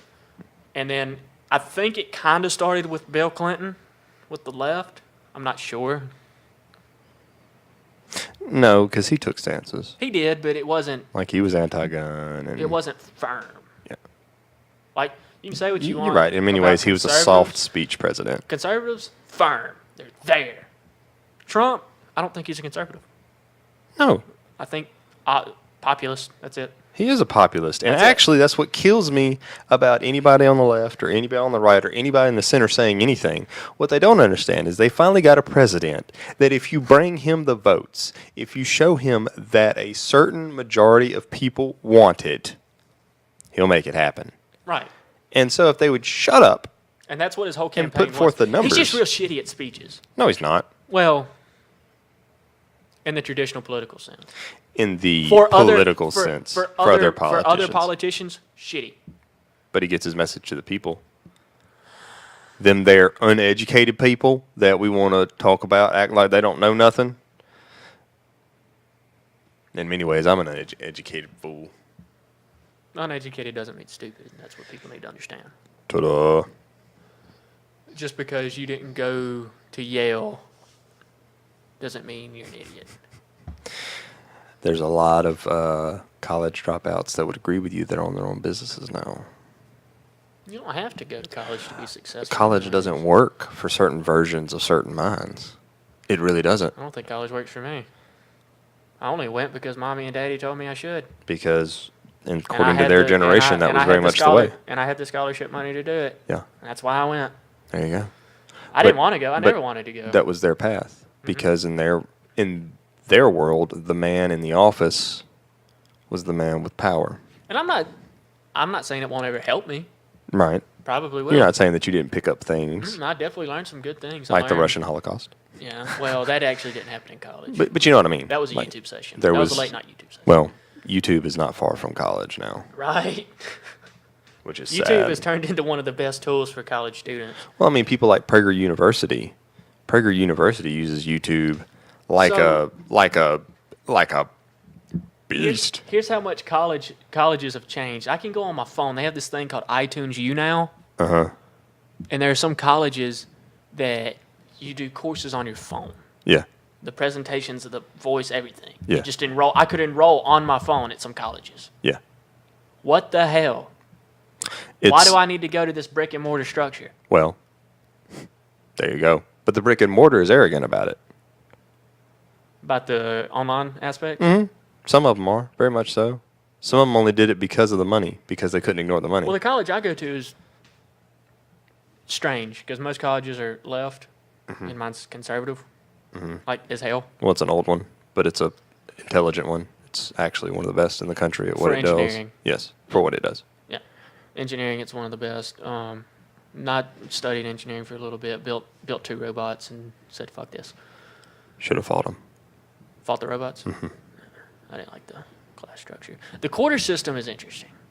I like it and hate it. Because if you screw one test up, that's it. It's done. It's done. It's You too drop quick. it. You drop Yep. it. One test, that's it.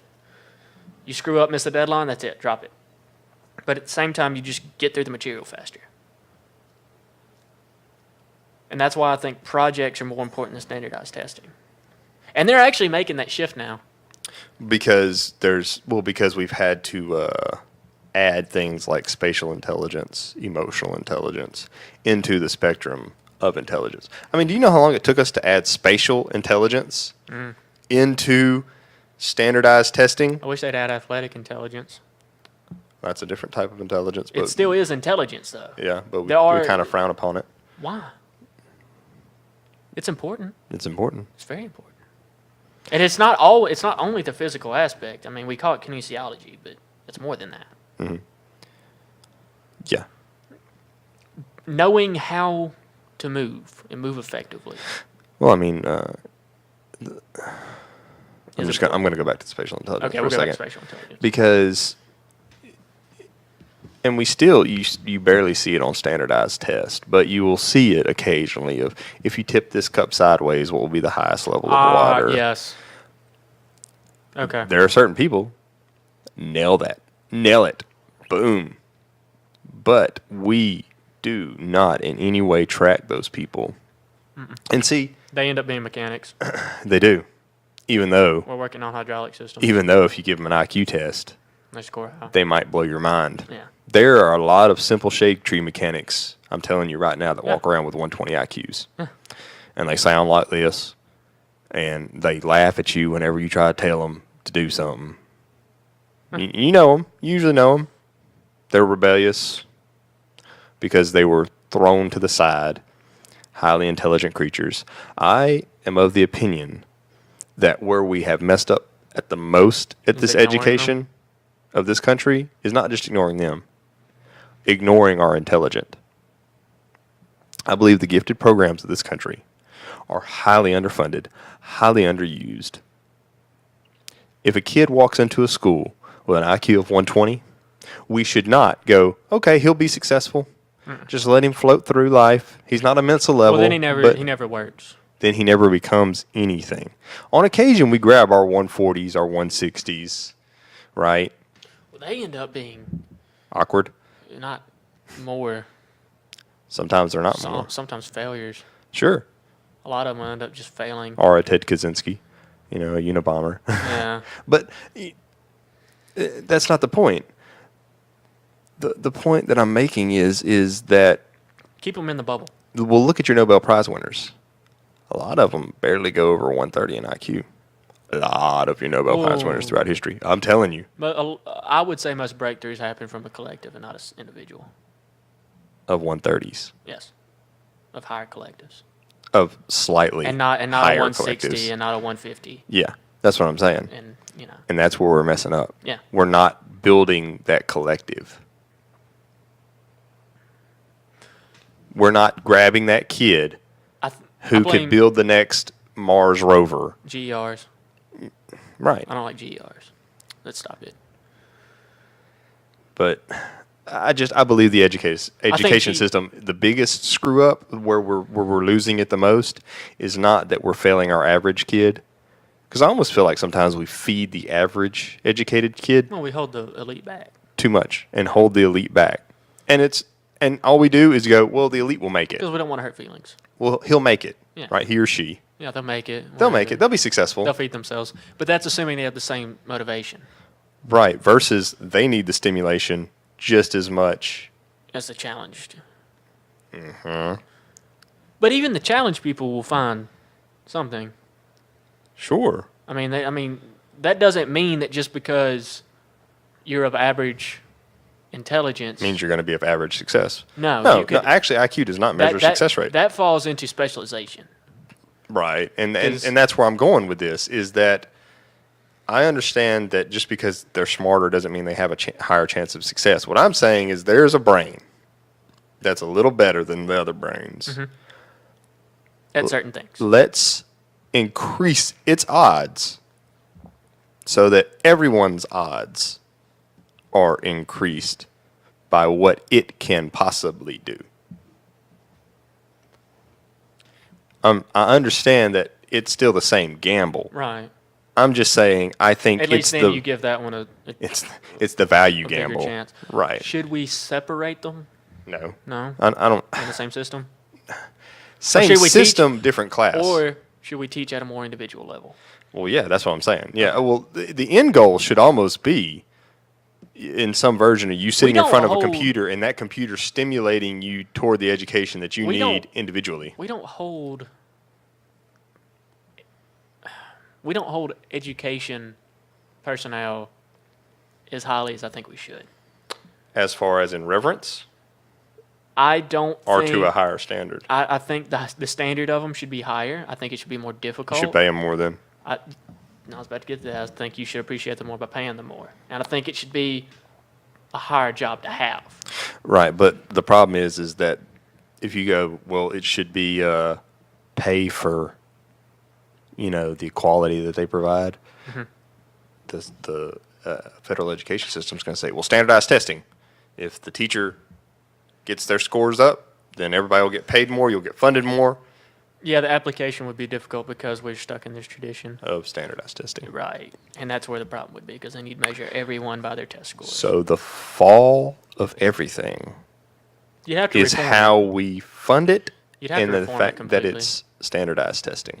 I think the same should be true for cops. Cops? Yes. I think way too many cops managed to make it onto the line of duty. Well, so there we go. That would be something that you would need to measure athletic intelligence and emotional control. Well, emotional intelligence is emotional control. And I think that martial arts should be mandatory. Well, me and you know which cops do martial arts and which cops don't in this area. We actually have a very we have a very high percentage that we train with. Yeah, and we actually have a finger on the pulse of a lot of said cops, and we know which cops, and we know them in their personalities. And they tend to be more mellow. relaxed. Because they know And that life is but a flicker. And I also think it's because, and here's why I say that.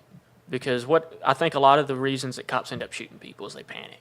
Well, they're just They as panic scared as you are. Because they don't have the confidence in a physical confrontation. Well, ain't that what the Gracies during Gracie breakdowns are talking about all the time? Whenever they're, I don't know if you ever watch any of their videos. I watch them, the Hender's videos. But whenever he talks about the Gracie survival tactics, stuff like that, that's what he's talking about more than anything. They panic and they shoot. They panic and they shoot because they don't know how to defend themselves or restrain someone. And I understand that panic. I do. actually level with that panic. Yeah. What I have a problem pandering to is the idea that you didn't go educate yourself when you chose this as a profession. Right. And that's what kills that's where me. the higher standard should come from. You can't make that standard. I know, but it should just be a part of their curriculum. This is just like the Army. The Army teaches you combatives. But they don't. And then goes, if you want to know more, go find your local jiu-jitsu gym. Right, and that's the problem. Well, what else are we going to do? What else can you do? Mandatory training throughout. Oh, yeah? You got that much time on the schedule? Make it. It should be a part of it. Everything else has already been made. You just need to incorporate it. You need to reform it. Because I honestly believe that should be mandatory. Wrestling or jiu-jitsu should be a part of it. Don't even get me started. On what? I mean, I got some very expensive grappling mats just sitting in a storeroom right next to the drill hall. And I tell them all the time, put on a combatives course. I will teach it. And they just don't? Yeah. Well, they don't hold the value in it. And it doesn't. And here we go. You gain emotional intelligence and athletic intelligence doing it. And spatial intelligence. I've never been more aware of my body and what I can do. Knowing how to grab someone effectively. Knowing how to move yourself effectively. Right. Because you know as well I'm as a I do, white there are belt. things in jiu-jitsu where it's more about moving yourself versus moving the other person. You know, I'm a shitty white belt, and I'm really confident in my ability to restrain most people. Mm-hmm. I am. I know I can do it. and you and I know some guys that are unathletic to the eye. Like you look at him and you're like, that guy's probably not very athletic. And super But then you roll with him and you're like, shh, He's got shit figured out. he knows how to move his body. Crone Gracie is not. I mean, he's physically. He's physically fit. He's a specimen, sure, but he's not one of those. He's not super strong. We just had a seminar with him. Well, I mean, you know, there's a certain athletic intelligence and emotional intelligence. So, I mean, he spent how efficient. long talking about just his emotional intelligence? Yeah. And how important that was to what he's doing. And No, he explained that through breathing. But anyways, pay for the seminar. yeah. We did. You should too. KGJJ. I don't know, man. It's all complicated. It's not all complicated. It's simple, but it's all complicated. connected. And That's you why pull it's- on one string, You have to yank the other ones. and the other ones get yanked. And so you have to ever so gingerly But it doesn't. play the guitar that is this universe. But even it doesn't have to be jiu-jitsu though, does it? Like wrestling would be efficient. I think. A little more than wrestling, but I'm going to say submission grappling arts.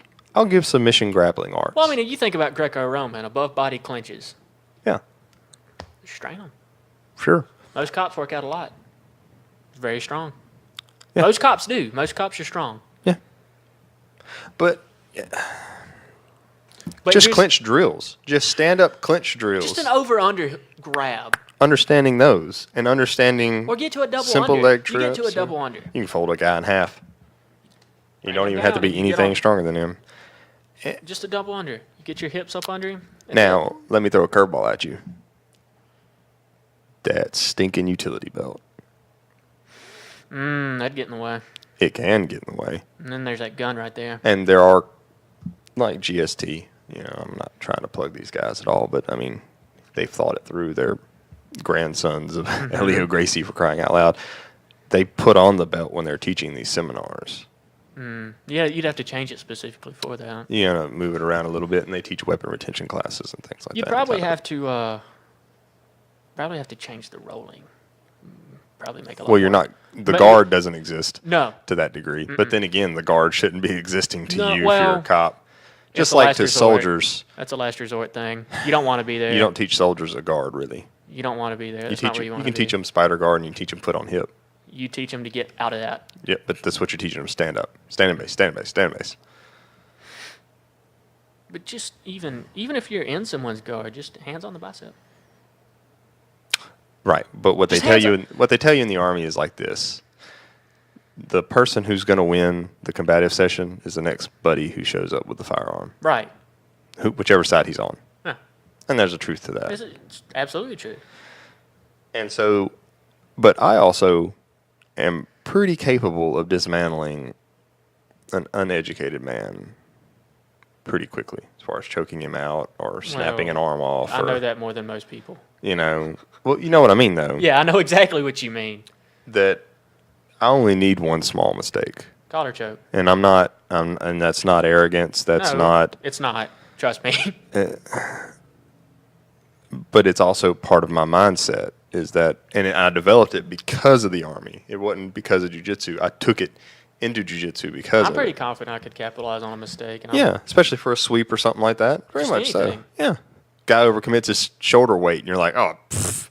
I mean, there are things. And when a new guy walks into the gym and you roll with a new guy, Yeah. you all of a sudden realize, How far I am from other people. yep. And that's what. And it's a great feeling. Well, Because I'm always getting my ass beat, and then whenever that happens, it's just like this moment where I'm like, oh, I am kind of a badass. well, I try to explain to people all the time that a blue belt in jiu-jitsu, It's kinda, in most martial arts, would be a black belt as far as in karate or whatever, because far you're as so just- effective against a person where who do doesn't most know fights anything. go? Well, they go to the ground. 90 What happens something whenever percent of them. that? What happens whenever that happens? They become the Whenever someone that doesn't train, they flail, they panic, right.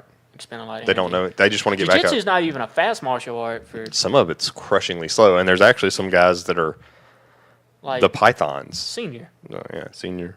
Well, Shout out to the Clay Moses. Yeah. Every time he rolls with me, it's a slow It's a crawl. python. And but he a lot of the times I think he does that just so I can think. No, he'll try to do it with me. Does he?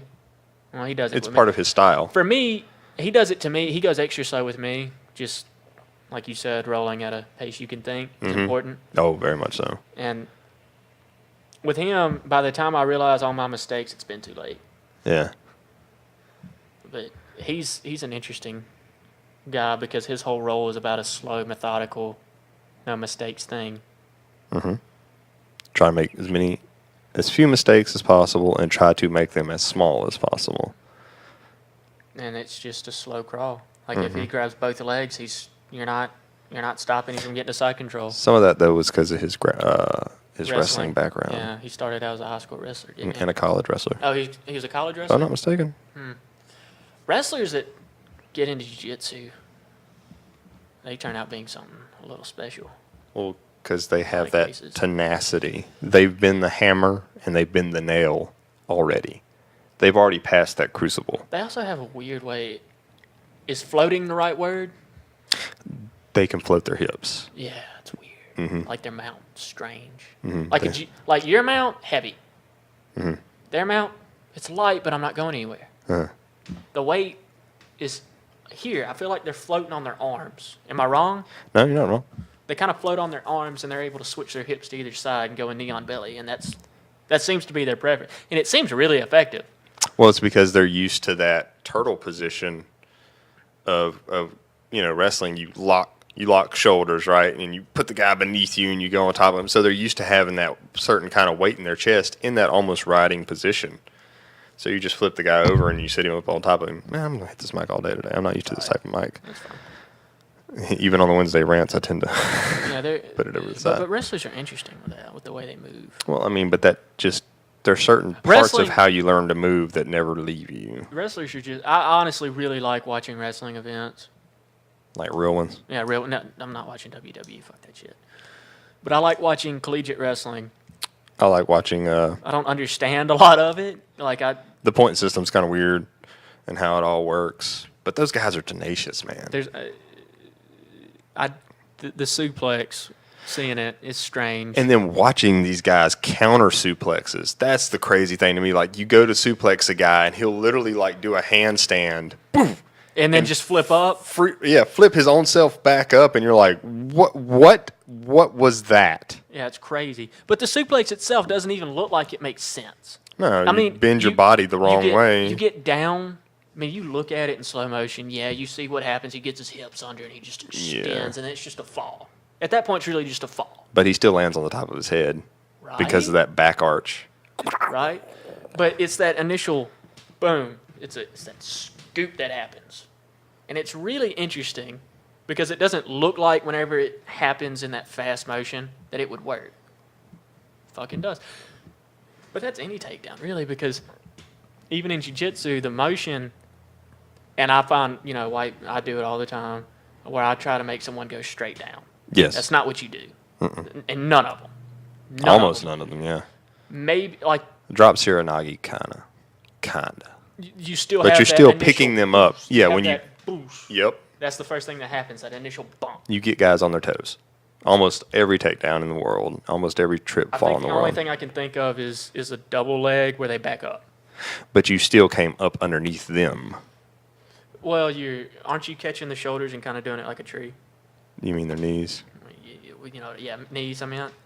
Well, there's actually a couple of different ways to do together. there's a couple of different ways, but that's the classical wrestler And then way. the only other one I can think of is the failed single, twist the hips over. But you're still. Is that up or is that in? I always go in. I think it's a both.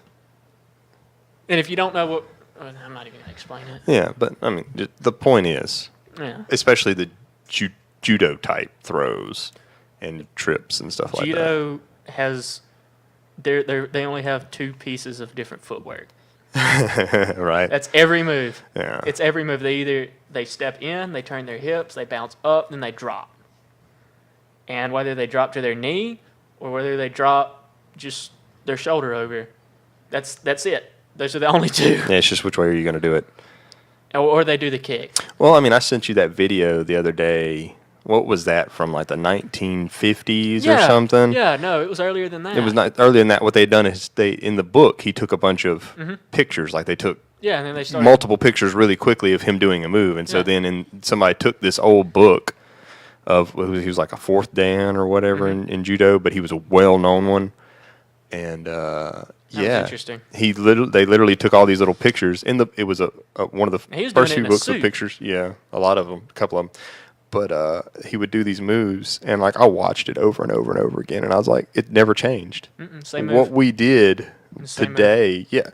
and that's the thing that's so beautiful to me about grappling arts. They've been around since the dawn of time. And all of the methods. So the methods are different, but the goals are the same. Yeah, for every takedown. Well, and you know what happened as well as I do. One teacher was probably really good at throws, right? And so Tada, judo. And then some guy was really good at rolling. Tada, jiu-jitsu. And this is what happened. Wrestling's the oldest. Well, I mean, traceable. It's the same thing.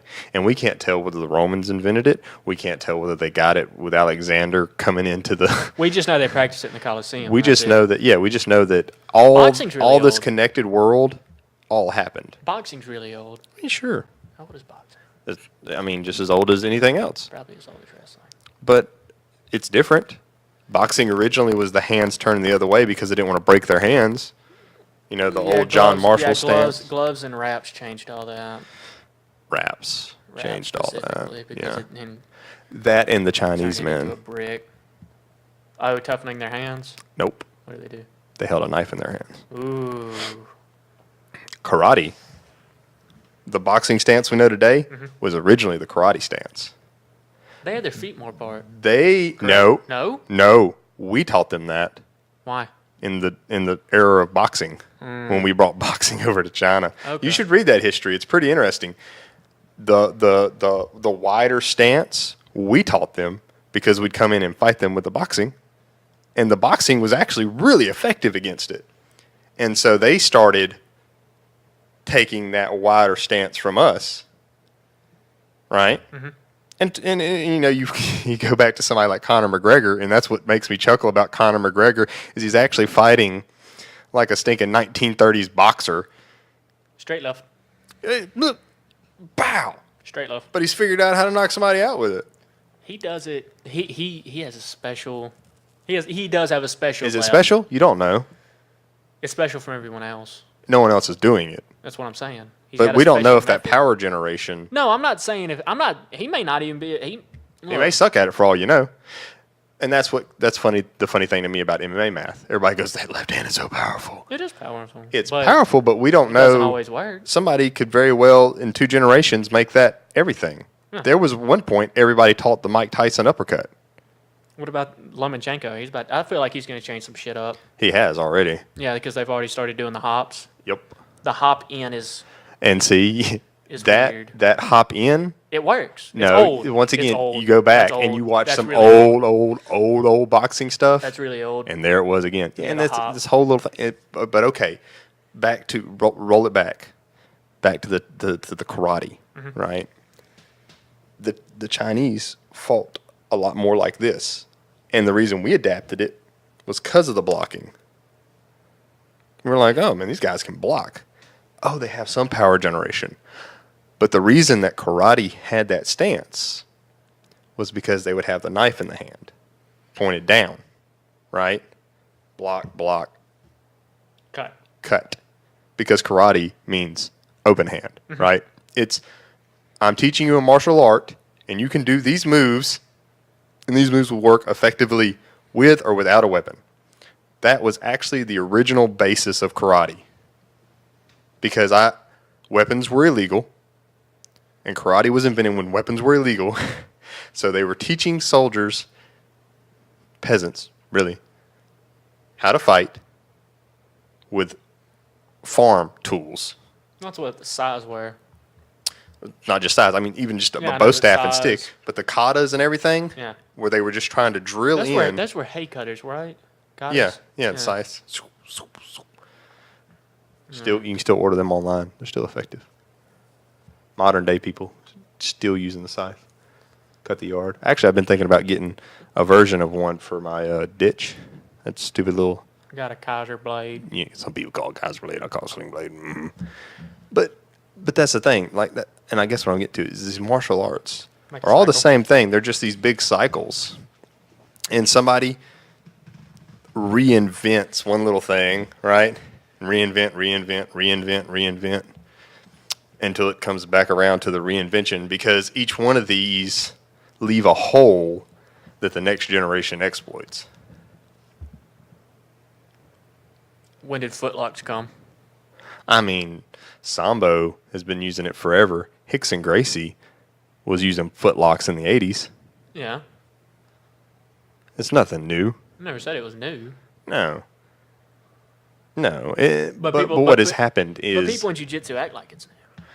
well, there's this dirty history to it. Like heel hooks are taboo. I'm sorry, I'm not even supposed to say it. It's like Voldemort. Don't say double H. It's fine, though. I mean, There's a fear attached to that. it's a fear attached to it because there's no pain until it's too late. Right. And the videos are disgusting. Right. So that's what it is. But I mean, it's the same exact damage as a twisting arm lock to your arm. Yeah. But people do those twisting inverted arm locks all the time. High percentage move, by the way. Kimura's, Kimura. Oof. You Those are break all nasty. sorts of stuff. you can tear a humerus apart. You can all the connective tissue in the rotary cuff. Yeah, goes. it'll never work right again. It doesn't. People do it all the time.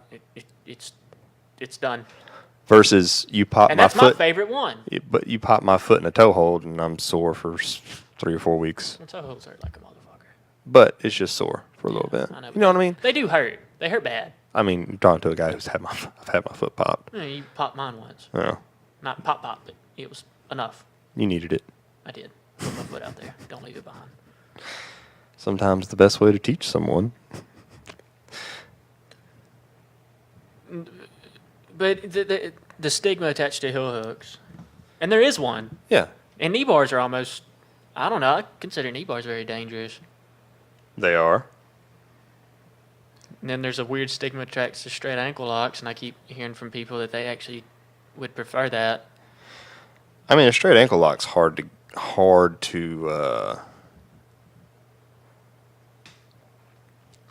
it's hard to tap to. Hard Well, for me to there's so tap much to a resistance. straight. Yeah, I mean, I can bring There's so a whole much to ankle. bear, and I can already have my foot. You know, I have a tendency to turn my heel into the guy, and my foot just slips right out. Mhm. You clear the hip. You know, their foot on your hip. You clear it. Leg locks, I got an odd opinion about them. To me, John likes the straight ankle lock yes, a lot. but he approaches it differently, Very. and he doesn't use it as a way. To him, and I'm speaking It's for almost the guy, a but method to move, almost. it's a method to move, and if you don't defend That's it. on that movement, yeah, he's expecting you to defend on the movement, Right. and he's going to Well, counter he's off that. expecting you to do all of that because he's at that freakish high level. Boom, but you know, and that's a thing. John's north-south sucks Mm-hmm. because he just dares you to roll either way. Yep. I still don't know what to do. Eh, It's just done. get out of there. I don't know how. You're going to get caught, but get out of there. Right? Because I'm just sitting there and I know that if I turn over, it's a Kimura, and if I turn the other way, it's an arm lock, or if I stay there, it's a collar choke. Mm-hmm. And I'm just sitting there thinking, okay, You should just try sitting up and walking away. I've tried several things. Joke. I've tried several things. But at that point, it's really just too late. You fucked up a long time ago. Well, Kodoshi yonder. he's ran you down the avenues that he knows very well. And that's For just sure. And that's the point of jiu-jitsu. right. It's a chess game. Well, it's my chess game versus your chess game. That's the difference in that. You know, we play chess. And- We both have the board. We both have And 64 that squares. was enlightening. That was one thing I will say about the Chrome Gracie seminar Mm-hmm. was him just going into and saying, I've learned almost everything I feel like I need to for jiu-jitsu. I have a plan for every single position I've ever been in. It's really what he Just said. need to do it. It's really what he said. He goes, I just need timing. At this point in my jiu-jitsu game, I just need timing. Yeah. I know I a good believe move that. that. Yeah, I know a good move there. I just need to teach Yeah. myself that move Just over like and over the- and over and over again.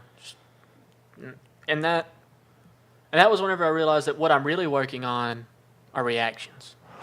Well, yeah. And Just that's make it. it a good reaction, an Right, efficient and reaction. that's all I'm doing in jiu-jitsu. And no one can hand you the 100% perfect. I can show you, You can show me some good ideas. right, but And- how it works exactly for you, the And then exactness that's of how whenever it's going to work for you, my personal your personal structure, your Structure personal comes in. mind, your and structure that, especially. And that was the enlightening thing because it was always, how do I move through it before? Yeah. And it's not. That's not it. That's the American in you, That was wanting to move. 1, 2, that was the 3. primal thing, and that was a really big moment whenever I just sat down and I was like, okay, I've been thinking about this wrong. It is not how do I stop them from scissor sweeping me. It's what can I do to make sure that I don't get stuck in a mount. Right. Because scissor sweeps happen. Right, they happen, and if someone's really good at it, and you're just going to get scissor swept, that's Yeah, they're going to go fine. for it and go for it And and that's go for it and fine. go for it and go for it, yeah. So if it happens, just know what to do after that. Yeah, sometimes it's better to just counter it halfway through the sweep. Yeah, you can push that knee down and get to half guard sometimes. That's happened occasionally. Or grab and push your hips all the way back, grab the bottom knee, sweep through to the other side. And do that baseball slide. No, not the knee slide. No. I don't do that a lot. JB is what he does it Doesn't. a lot. Yeah, because I tried doing that. And and here's the other weird thing me and you were talking about was in jiu-jitsu, I picture everything working out in my head perfectly. And I know what I should do. It's just my body doesn't agree. Yeah. There's a Yet. disconnect. Yeah, it doesn't agree yet. Right. And it's just like, okay, I know that I need to put my foot back here and then slide my knee out and pull him to me. And then whenever he comes over, I put my leg in and get my hook in if he turtles up. Yeah. But whenever I go to do it, everything just falls apart. Yeah. And that's weird how often that happens in jiu-jitsu. Learning how to move is so hard. Well, And it sounds ridiculous. You know, that's the beauty of the proverb behind Bruce Lee. I don't fear the man who's practiced 10,000 kicks one time. Yeah. I fear the one man who's practiced one kick 10,000 times. And that's actually jiu-jitsu in a nutshell. Pretty much. I don't fear the man who has 30 arm locks. I fear the guy who only has one weapon. That one weapon, and he's never had to move off of it because no one can stop him yet. See, my best submission is my Kimura. And that's the one I like. I just like it. know, I've actually ended up cycling through submissions is what's ended up happening. Well, there was a little bit I was hitting collar chokes a lot. Mm-hmm. And I was loving them. And for me, it goes in cycles. Deep, and then wrap over and cinch up, and that was it. And what I've learned is that typically I'll make progress in collar chokes, and then people start, especially, you know, the 6 or 7 people that you'll constantly roll with, learn your collar choke. And so then they start defending it. Well, then you start arm locking them off that collar choke. And then they get good at defending that arm lock. So then next thing you know, you're Kimura-ing them or sweeping them off of that and getting something else. I'm starting to experiment with the and it just keeps I'm moving. starting to experiment with the Kimura sweeps. Yeah. The I do side those. control. Yeah, I know. You're part of the reason I kind of picked up on it Did I do it to you? several times. But it's so if the guards pass, you can, and there's enough space, you can grab that. And work But you with have to be there already. Yes, and that's just me knowing, okay, my guard's, it's done. Wait until you figure out how to do that sweep to an arm lock. Yeah? Oh, yeah. Spin around? Spin underneath. Spin under? Yeah. That's, ooh, wait. I don't know. You'll have to show me. So he comes over, and then he's on your left side, Yeah. right? Then you're going to insert your left knee Right. underneath that arm. Okay. And That's then put your interesting. right foot over in front of his That'd be face. interesting. I couldn't remember if I did that to you or Cody the other day, so I guess it must have It's been probably Cody. Cody. Yeah. And then the aha moment with the lean towards the head on an arm lock. If they come Yeah. over. That was an aha moment for me. That was a big one. Straight leg. Yeah, just Yeah, it's like they're running that way anyway, so just beat them to that angle. yeah. But whenever they do this or something, and you're just like, Because your brain Just lean. thinks, oh, pull straight back. yeah, you I'm just strongest wanna straight do that back. or put your foot in And it's there. because you're the strongest. It's because you think about your strength. You don't think about their weakness. Yeah, or even the wrist lock that's right there. Just give me. And if they let go, great. If they don't, wrist lock. And that's what I love about jiu-jitsu. Jiu-jitsu teaches you that one answer pulls on the strings of 1,000 answers, Right. and that's life. It's also a good ego checker. Oh, your ego? You leave it at the door, except a little bit, just in Leave a case a little girl's bit, trying to 'cause wanna choke be- you. Well, Kylie gets me. Kylie and those damn Ezekiels. She's good at them. I know she is. She's good at 'em. As soon as she gets to full mount, somehow her forearm's already behind my head. Yeah, Somehow, I was, never understand. I was rolling with her the other day, and I let her get to mount, and then it started happening. And I was like, oh yeah, shit. that's why I don't let you hear anymore. I had to get and her it's off. sneaky. Yeah, I've but kind of gotten to where you- I can defend them, but every time I do, I'm giving up an arm. Yeah, she definitely has It's- a way of mounting that It's just slips right in slick. there. It's a slick little boop, and Yeah. she's just there, and that's it. She's Smaller just there. arms. I don't know. No, it's not just smaller arms. She's got a slick Ezekiel. Well, for one thing, she's done it. That's her thing. 100 times. That Yes. used to be what she always got me with.